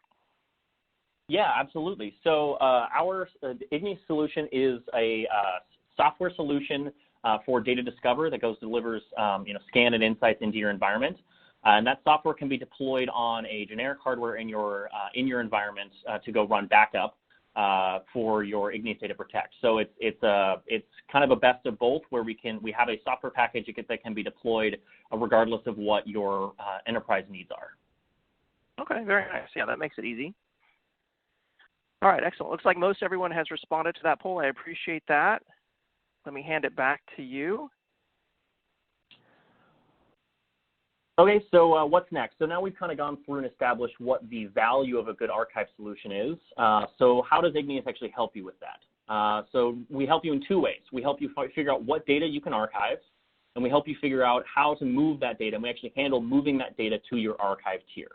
So let's go into a little bit of detail of how we do that. Data Discover was built for a specific purpose.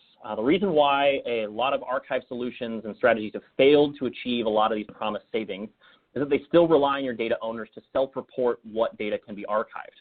Data owners are notorious for data hoarding. They want their data right where they left it. So they're going to underreport what can actually get moved, and you end up accumulating that 40 to 60% of data that has not been used in well over a year. Data Discover is going to go scan your entire NAS environment and return real actionable insights based off of the actual usage of your data. So you can go have those conversations with data owners and let them know all of this data that has not been used in well over a year, and make it easy to go archive that stuff directly to your archive tier. Data Discover is a very simple, fast, and scalable solution. It gets deployed as a small VM in your environment. Takes very little time to get up and running. Scans can go blazing fast. We can handle about 17 billion files in a single day with a single VM, and it's scalable. We can scale out these VMs to be able to handle billions of files and petabytes of data, frequently handling multi-petabyte environments within days to return these types of insights. And as with all of our products, it's delivered as a service, which cuts down on your capital expenditures and your management overhead and allows your IT administrators and data owners to focus on the value add stuff that they want to do and less on the data administrative tasks that occupy so much of their time. Moving on to how we actually archive your data, that's where Igneous Data Protect comes in. Igneous Data Protect, again, it's simple, fast, and scalable. It's simple. Once you get your data protect service deployed, you go import a system, set your policies to go point us at wherever your archive tier is, whether it's on premises or in the cloud, and then you go apply these policies to directly archive this stuff to wherever your cheapest storage tier is. It's fast. All of your data movement is built to move unstructured data as fast as possible, but do so latency aware so that your end users don't have any impact. We aren't going to go hammer your primary systems just to go move archive data to the cloud. And again, it's scalable. We can scale out across multiple different NAS environments, scale out with many different archive tasks to go run these workloads across even the most complex and sprawling environments. And as I mentioned, with all of our products, it's delivered as a service. This massively cuts down on all of your management overhead, so you don't have to worry about doing things like deploying software updates and triaging issues and managing hardware or software in your environment. Igneous is going to handle all of that for you. So again, you can just focus on the mission critical tasks that you need to. So I think we're now going to do our last poll question here. Yeah, and the question on the screen for everyone out there in the audience is how much of your unstructured data has not been used within the last year? And again, I don't know is a valid answer here. And I would guess that this might be hard for a lot of companies to estimate. Yeah, that's actually one of the I don't know answer is exactly why we went and built this tool, is because you ask a lot of customers, hey, how much of your data has actually been used in the last year? And that's a hard question to answer, especially at scale. You have hundreds of millions or billions of files, and it's really tough to keep track of all of these things, especially in any real-time sense. So that's exactly why Data Discover was built, is to help answer that question. Yeah, very interesting. I mean, if I had to bet, I would say it's the old 80-20 rule or 90-10 rule. Maybe 10% of the data actually gets used, and 90% of it is just sitting there. So let's see what the results of this are. So, Andy, 50% out there said they don't really know how much data has been used in the last year. What do you think? Yeah, I'd say that's exactly right. A lot of people have a hard time kind of delivering these insights because, again, you get unstructured data, especially at scale, and it's tough to have a tool that's capable of going and returning this information in real time. And then a lot of times you're then just relying on your data owners to tell you how often and how much data they're actually using, and that's super unreliable, as we kind of talked about. Their incentives are not to be super accurate around what data is actually in use, which leads to a lot of under-reporting. So a lot of those I don't knows, I would expect the Data Discover to help answer these questions for them in a really clean, simple, and fast way. Excellent. We can go ahead and wrap up here before we get to Q&A. So for all of you people that answered I don't know out there, I would encourage you to go click this link here and get started. We have a free trial of Igneous Data Discover. Like I said, it just gets deployed as a small, lightweight VM in your environment. You just connect it up to your primary NAS systems, and it's going to go kick off those scans right away. Those scans are typically going to complete, within hours in order to start delivering you real insights into how much data you have, where it's stored. All of this information is browsable, and it will tell you exactly how recent all of your data sets have been used within your environment. So I'd get started today, and like I said, this is a free trial. This link on your screen is active. You can go ahead and click it and get started with this trial. Excellent, excellent. And so we do have some questions coming in for you, Andy. While we do that, I'm just going to pop up this final poll question and leave that on the screen. It says, what additional information would you like about the Igneous solution? So first question that came in, I think you may have answered this a little bit, is how exactly does the Data Discover work? You said that it's a virtual machine that you deploy? Correct, yeah. So it's a virtual machine that gets dropped in. It connects up to a cloud-managed system that we go scan and collect metadata from every single object of your environment. And then we go run those analytics against all of that metadata so that all of this stuff is browsable, actionable, and ready to go. It's very responsive, very lightweight.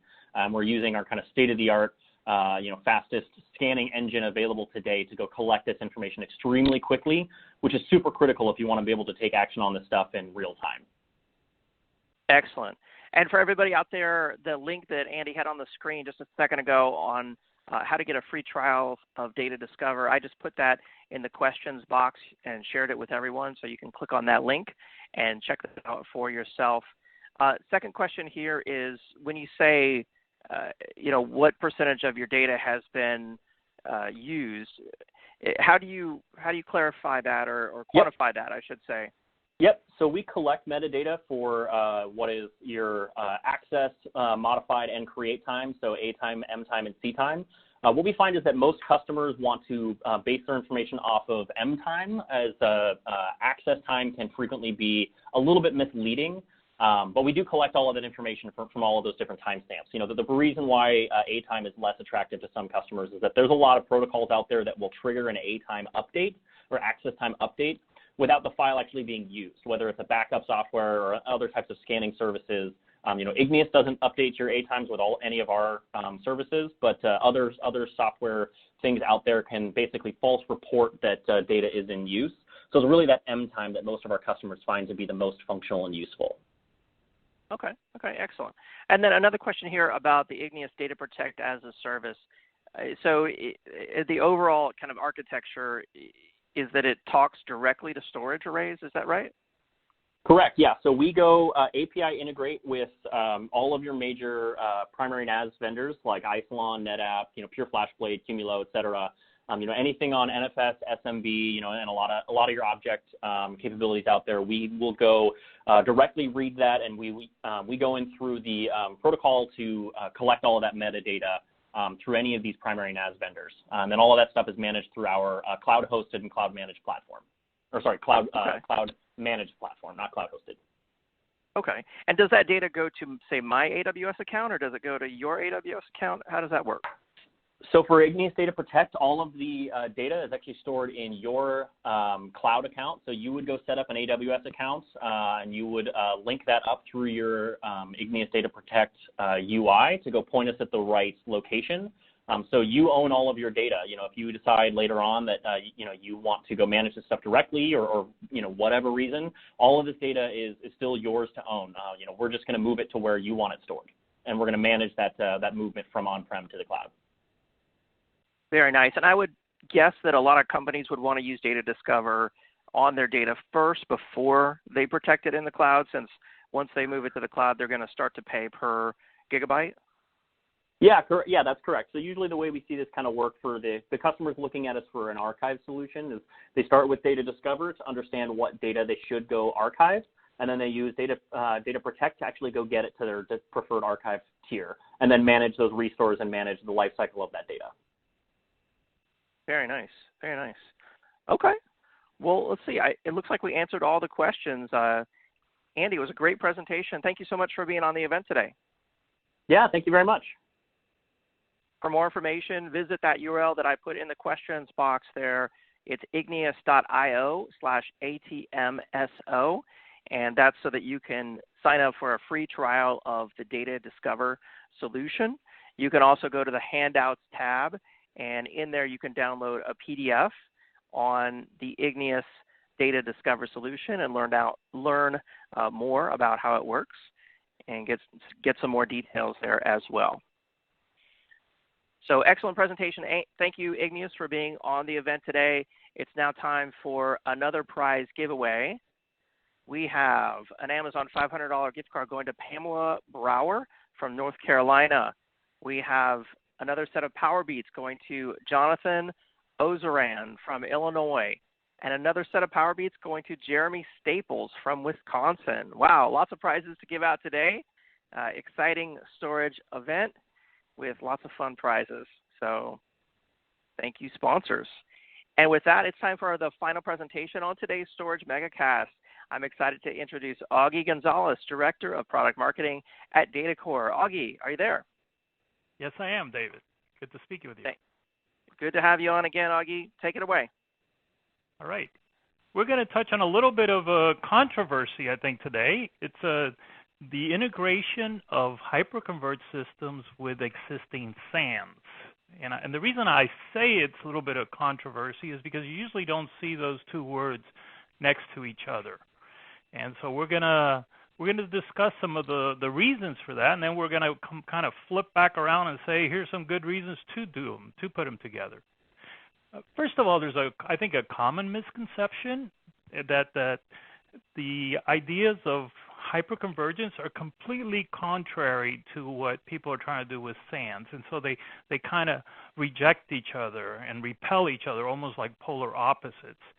And at the end of the day, when you actually consider what these two things are doing, they're really variations on shared storage. They just approach it a little differently. The central SANs have always been used kind of as an external storage, which concentrates the capacity in one place, and then the compute layer kind of sits outside of that and over a network accesses those capacity storage. Hyperconverged kind of twist that view and says, hey, rather than concentrate the things, what we want to do is actually distribute the capacity and blend the compute layer and the storage and the networking in each of the servers and then split them across so you can scale out more easily. So those two, they look radically different, but at the end of the day, they're providing that vision of shared storage that clusters need, that anybody who's trying to share in the wealth of capacity needs to have access to. Now, there are clearly some contrasting objectives, and from the SAN side of it, one of the key metrics that we look for is how do we offload? Can we offload some of the work that servers would take on if they had a storage requirement? So we push that all out to the external storage arrays or whatever is sitting out on the network. And all access to that storage is through that network, so there's basically no local storage other than, in some cases, people continue to keep boot drives and things like that there. But that concentration of capacity allows us to basically divvy out or provision resources as necessary to any of the consumers, regardless of where they are on the network. And then there's this idea of segregating the responsibilities, and I'll speak to that in a minute. It's both from the roles of separating the compute from the storage, and also how the individuals that are responsible for these duties break out their relative tasks.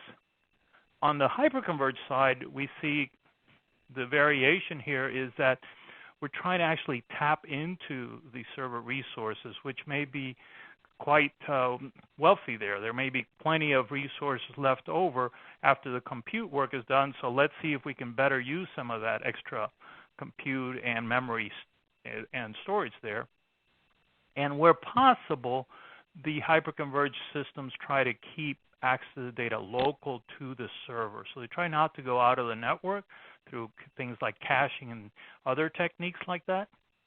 And they're clearly distributing that capacity. Now, the combining of responsibilities where somebody who's come out of the SAN world and goes into the HCI world starts to get a little bit muddled, because now we have these kind of almost like a split brain view of what we have to do.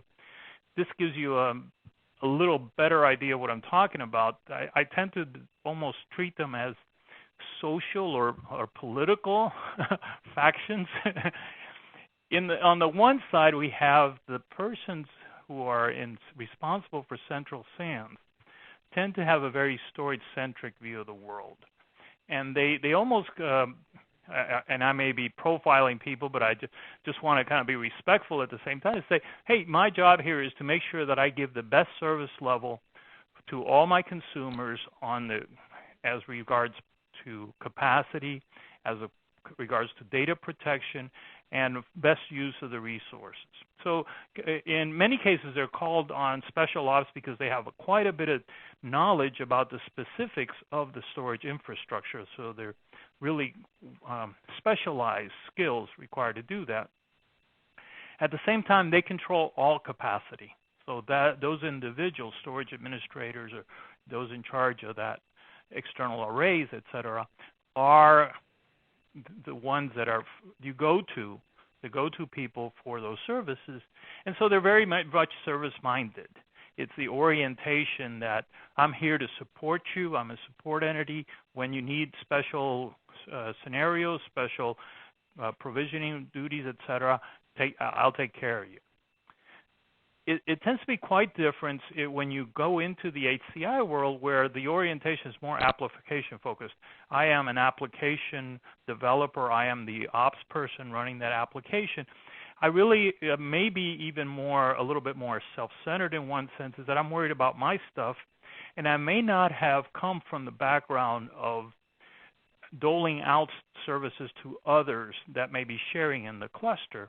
And so this is where, as you cut into the transition from one way to do storage to the other, you may run into some problems where folks are not familiar with that role of, hey, this is a shared resource. If I consume some of those resources without consideration for my neighbors, it could impact their performance, or it could exhaust some of the capacity that they're counting on.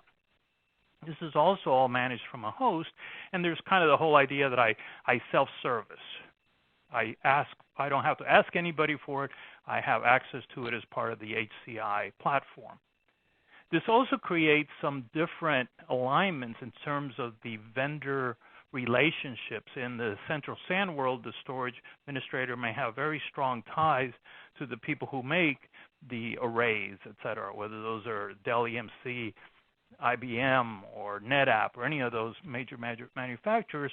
On the HCI side of the house, you're just kind of saying, hey, I'm here in the application space. I don't even worry about that hardware. I know there's something running. I know there's servers and storage, but I'm less conditioned to think about that.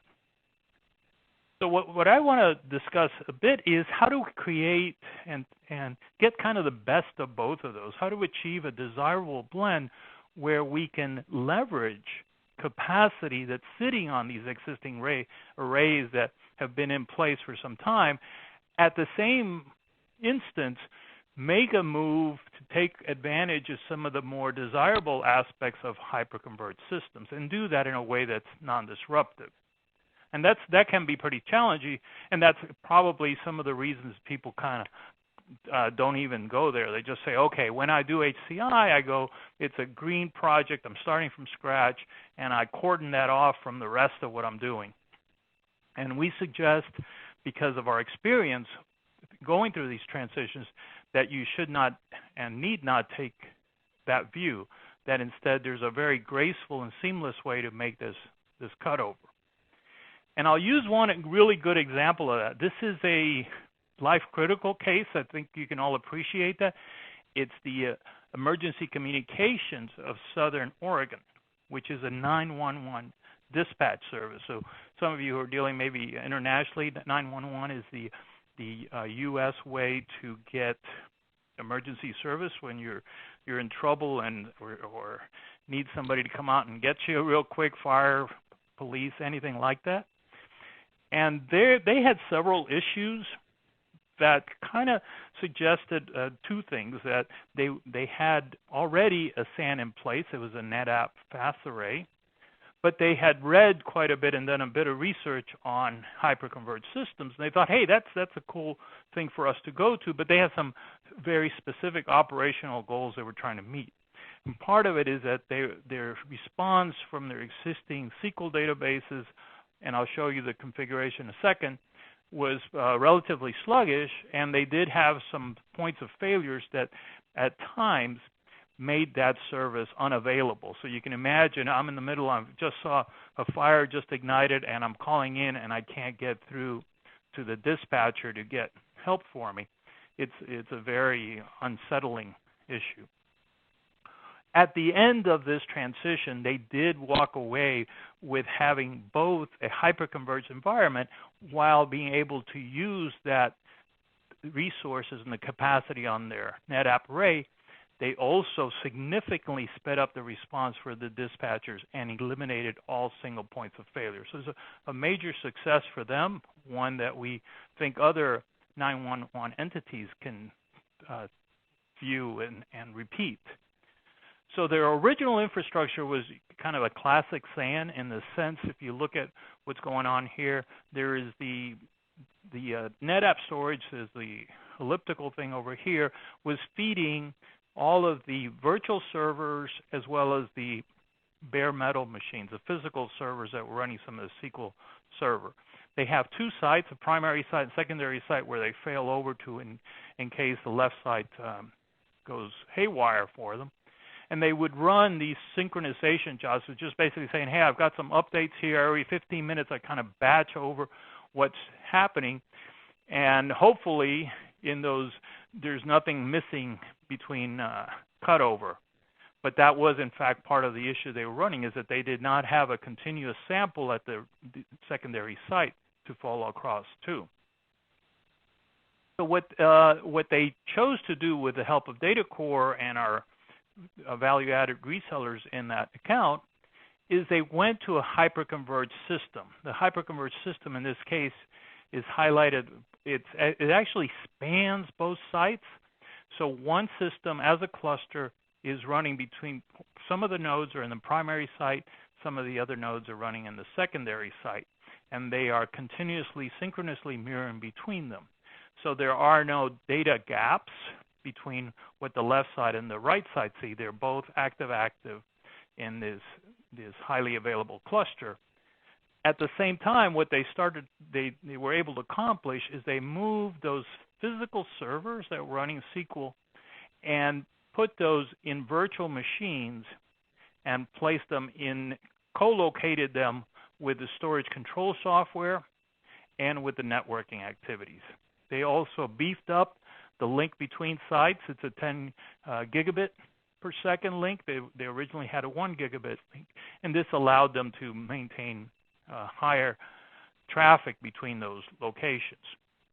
If you look at the right side of it, this is where you kind of see that blend right away, is that not only did that HCI configuration have local storage for the purposes of having the Tier 1 flash and internal SAS storage as its Tier 2 capacity for less active data, it also used the Tier 3, relied on the NetApp array now for its Tier 3 storage. It says, I have this capacity, I paid good money for it, the services, the array provides really reasonable services for me, and so let's put it to use. Why throw that away and have to buy more storage?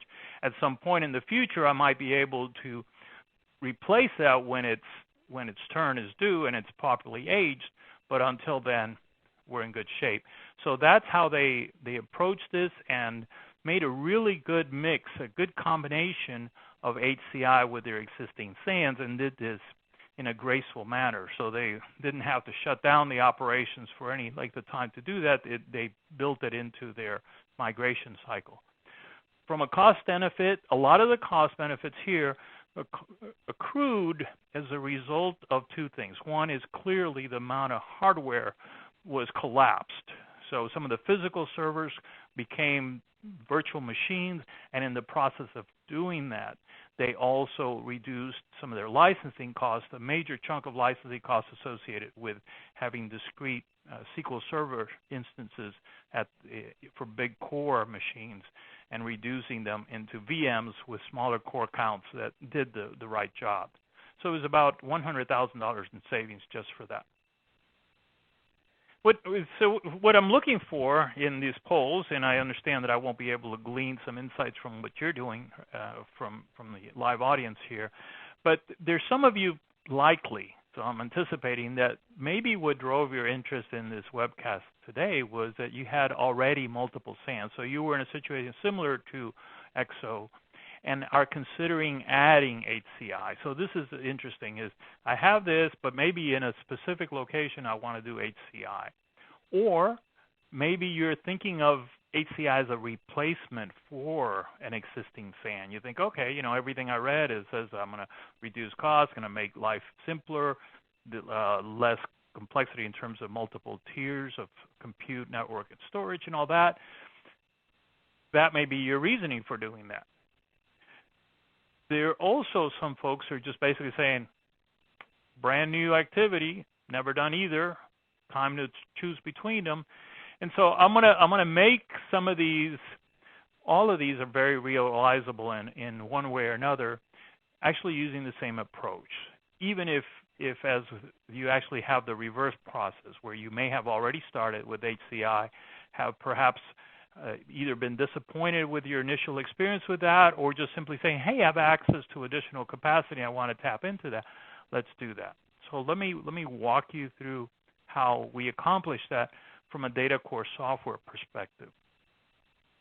Essentially for us and for users of DataCore software, these are simply deployment models. So there are different ways or topologies in which storage is being deployed. And let's start from the left picture here. The left picture is what we generally in the industry is classified as storage virtualization. And there, the data core software shown in the aqua color inside these servers, and the servers may be virtual machines or bare metal servers, actually exist in band between the compute hosts sitting up here, whether those are bare metal or virtualized or containerized hosts, and the external storage. So what the software is doing in that case is it's pooling, collecting and aggregating or federating those assets that may be from multiple different manufacturers and making them look like this multi-tiered storage pool. So that's the first thing that it's trying to do. Now, what we've had is customers who started in that and were array heavy at one point. That was how they structured their infrastructure from the beginning, is relying on third-party storage arrays. Over time, as these things either came off lease or their natural life expired, they moved into the second model, where the external storage was replaced by internal storage, be they NVMe drives as well as SATA and SAS drives inside these servers. That subsumed the responsibility that was once managed by the external arrays. In some cases, they've actually had higher performance as a result of this, and certainly cut out one whole tier of infrastructure from the picture. So you see the simplification right there. The next thing that you can actually go from that and take one further step if your destination, your final destination is HCI, which is to take the virtual machines that are running on these servers above as consumers and co-locate them in the same server. So in some situations, you may have to beef up those machines because they're going to have much more work. In other cases, they may have already been sized adequately to fulfill not only the storage role, but the compute work as well. And then on the far right, what the illustration there is simply the other case where, having been there, saying, okay, well, now I have some other consumers who are interested in collecting storage from here and taking advantage of the data protection, high availability, and the resources. And let's also ask those to draw capacity from this HCI pool and maybe supplement that HCI pool with some external storage that's been hanging around and still comes into the picture. This sometimes happens when companies do mergers and acquisitions, and all of a sudden they had arrived at that HCI model, and then all of a sudden they realize, hey, now I have some additional resources to play with, so let's include them in the mix. So there, you can see there's not any polarization here. In fact, there's a natural and graceful transition from one stage to the other and potentially back the other way. The more likely outcome of something like this is a solution in which different purpose-built clusters are using different topologies. So in this broader picture, trying to illustrate a couple of things. One is you may be finding yourselves that your main data center already has its primary storage, a lot of external arrays, and now you're looking at HCI for very specific, maybe some tier 1 apps, some heavy database loads that you want to keep data locality there. So that may be where you use this cluster. But they're all collected, they're all sitting here and managed centrally. And then you may also think of HCI as a remote office or branch office deployment, where you're looking for the most compact form factor, and there's really no need for external storage. It can be adequately addressed with maybe even just a pair of nodes in our case. Or you could, obviously expand that. The other element here, the fourth one that I'm featuring, is very common. We see this a lot in data core, where the main data center is fully outfitted with all these external arrays, but at the DR site, which is used for remote replication to there, the mix of storage is very different. So we don't rely on the local storage on the array level replication. Instead, that replication is one of the functions provided by the data core software. So that allows us to intermix these topologies as best suits the workloads and as best suits the organizational needs. What underlies this software is a stack of data services, and I won't go into that. We have some demos that we'll do tomorrow, right around this time. But I just want to point out that it's a very comprehensive thing. Anything that you're looking for, from an auto tiering to encryption to load balancing and things like quality of service controls, are all provided natively. There's also the external access to that for operations and provisioning and the insights, the analytic package that comes with it. And you can control this either from the REST APIs if you're really into that model, or if you're more into the console view and the UI view, then we provide that as well, along with PowerShell commandlets. So from the classical view of what's occurring in this stack is that you have your consumers are either physical servers, virtual machines, or containers, and they're coming in through these different access methods, either block-oriented through Fiber Channel or iSCSI, or they're coming in through a file access method such as NFS, SMB, or CIFS. And then on the back end, the storage protocols the stack provides lets you basically mix and match whatever kind of storage, internal, external, NVMe, Fiber Channel, iSCSI, SAS, SATA, or a cloud instance. There's a couple of important elements that I want to spotlight before we close here.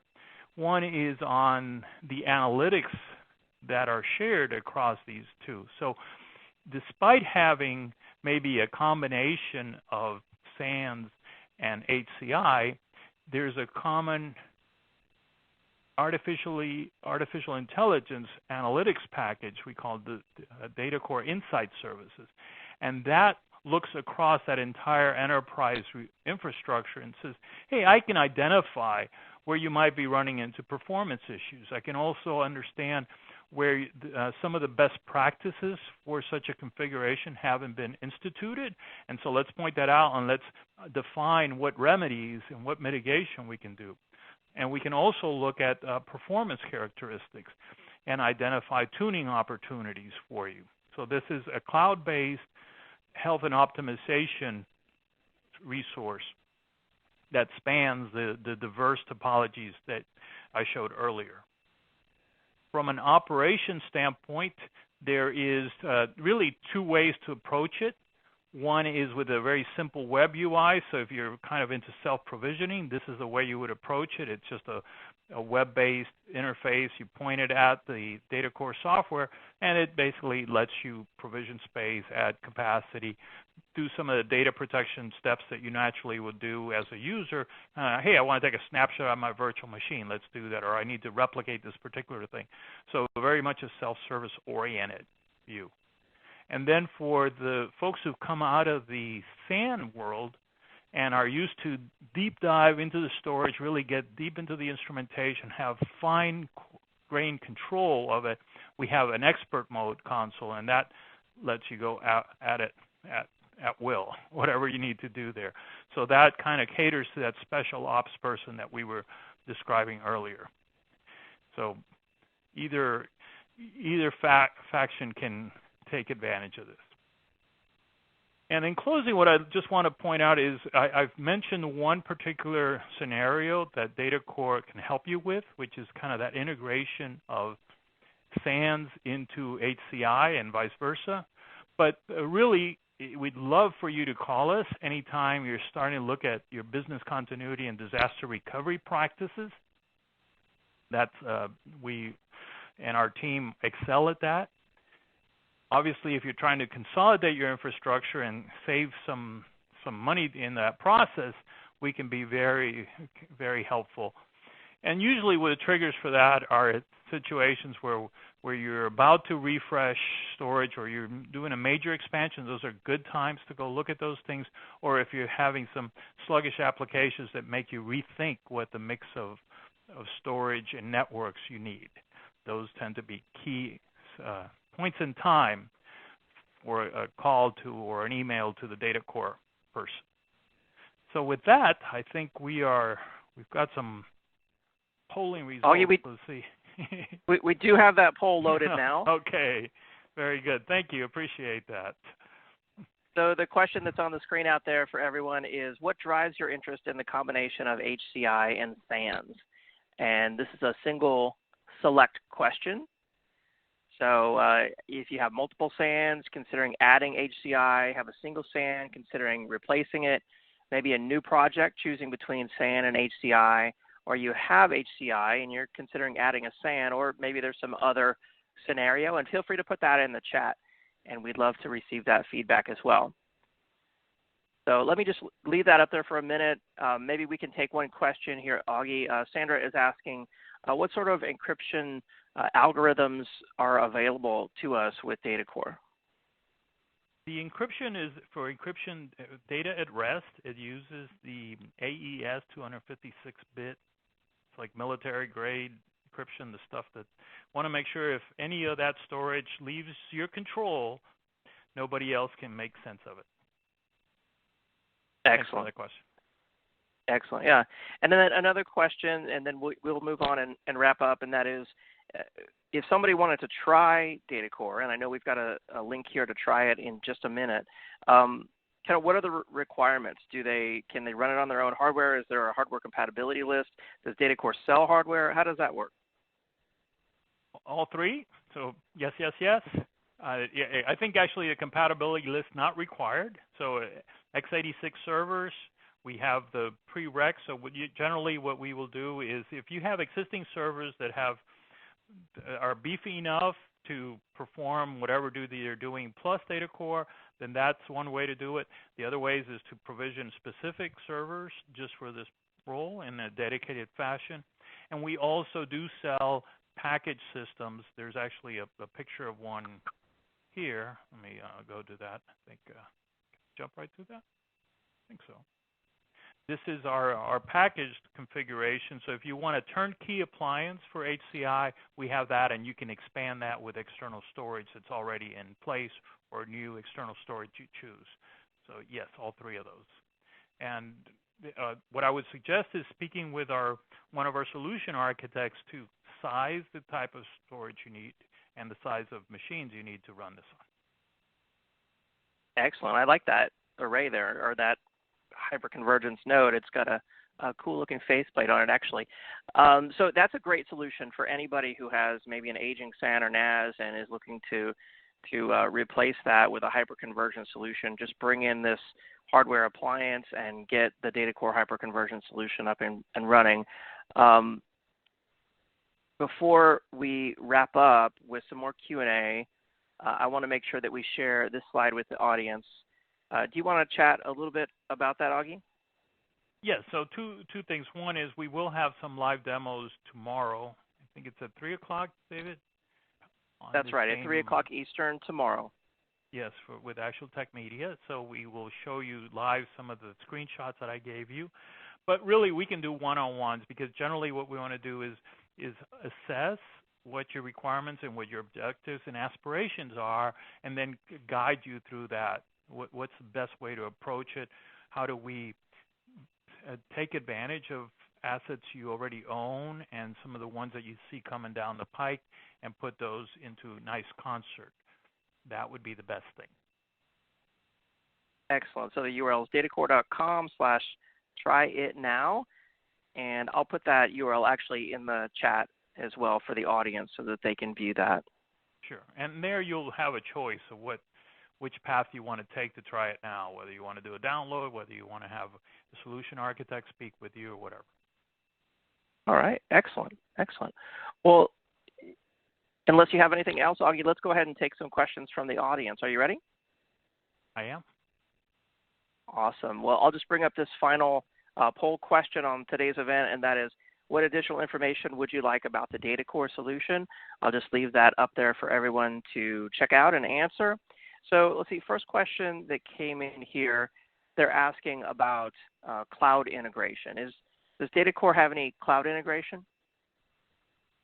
Yes. So for cloud integration, in fact, if you go to the Azure Marketplace, you will find an instance of DataCore's cloud replication software, which is the same software we run on premise, but it's sitting out there pre-configured so you can replicate to it and use it as a safe place to store additional copies of your information. And that same software can run in any of the private or public clouds of your choosing, but that was one specific instance where it's right in the marketplace for you. Oh, very nice, very nice. And then I bet this is a common question you get from folks out there who have aging storage arrays, and that is, can you kind of walk us through the process to cut over from, say, a SAN to an HCI configuration? Yes. In fact, let me, if I could slide back a little bit here. I wanted to show, that was a bit of what I was walking through in that transition that I showed the deployment models, where basically what we'll do is we will decommission. You can actually live say this external array is being replaced by this internal storage, and you flag it for evacuation. The software will, in the background, without disrupting any of the consumers, will move the data that's sitting in that external array to the internal storage in the server that you've designated, and then you can decommission that external storage completely out of the picture. And that does not require any planned downtime. It's simply that's a natural course of running the business. That's the easiest way to look at that. And we normally will stage that with you so you know exactly when that event should occur and which volumes are being moved to there, and then you can actually look at the benefit you've seen from that transition. Okay, excellent. Excellent. And then how's the software priced? What's the model there? It's priced in 3 editions. It's all by terabytes, price per terabyte. And so we have our enterprise class. It's kind of the all-inclusive that is targeted for tier 1 workloads. There's a mid-range product, which we call our ST edition. And then there's the large-scale secondary storage, which has a very inexpensive price per terabyte, and it's meant for kind of cheap and deep storage, archive information that you're going to keep, and you're not going to pay for premium services, and performance in those cases generally not a factor. Okay, very nice. I like that. A lot of flexibility on the pricing. And then what about like data protection and DR? Is that built into this? Do you partner with other companies that do that? How does that work? It's organic. Most of if you saw the richness of the stack, David, there you see there's a full line of synchronous mirroring, asynchronous replication, advanced site recovery, snapshot. We also provide things like continuous data protection, which is a good evasive technique in the middle of all the ransomware that's going on. So it basically can turn you back, the clock back in time, just like a digital video recorder, and say just before you were hacked, here's the state of the data, and we can show that picture, and you kind of thumb your nose out at the ransomees.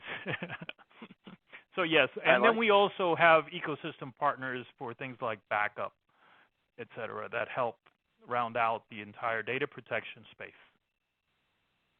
Awesome, awesome.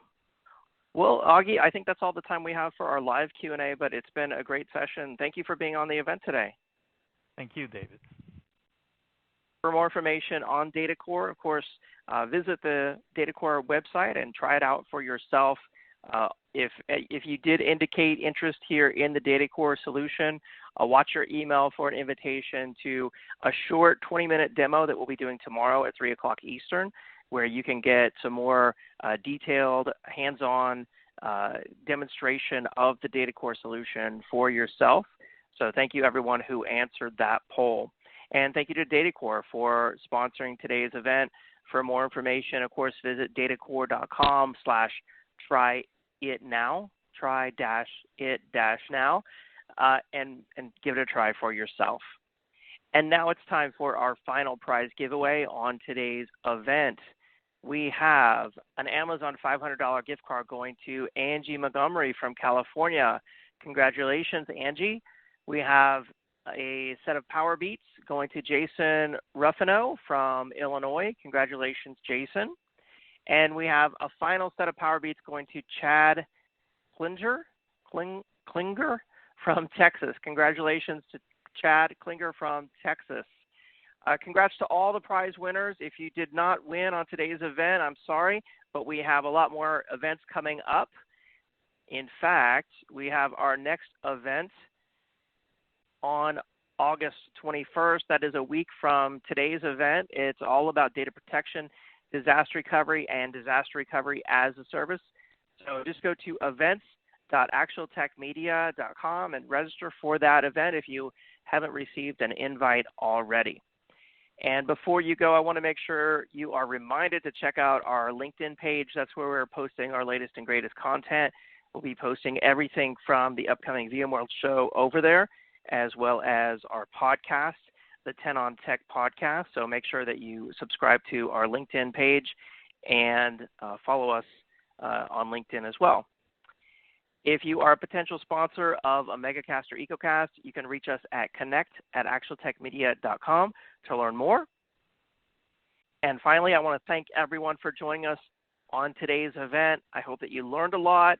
I hope that you had a good time, had a little bit of fun, and I hope that you have a great day. See you next time. Bye-bye.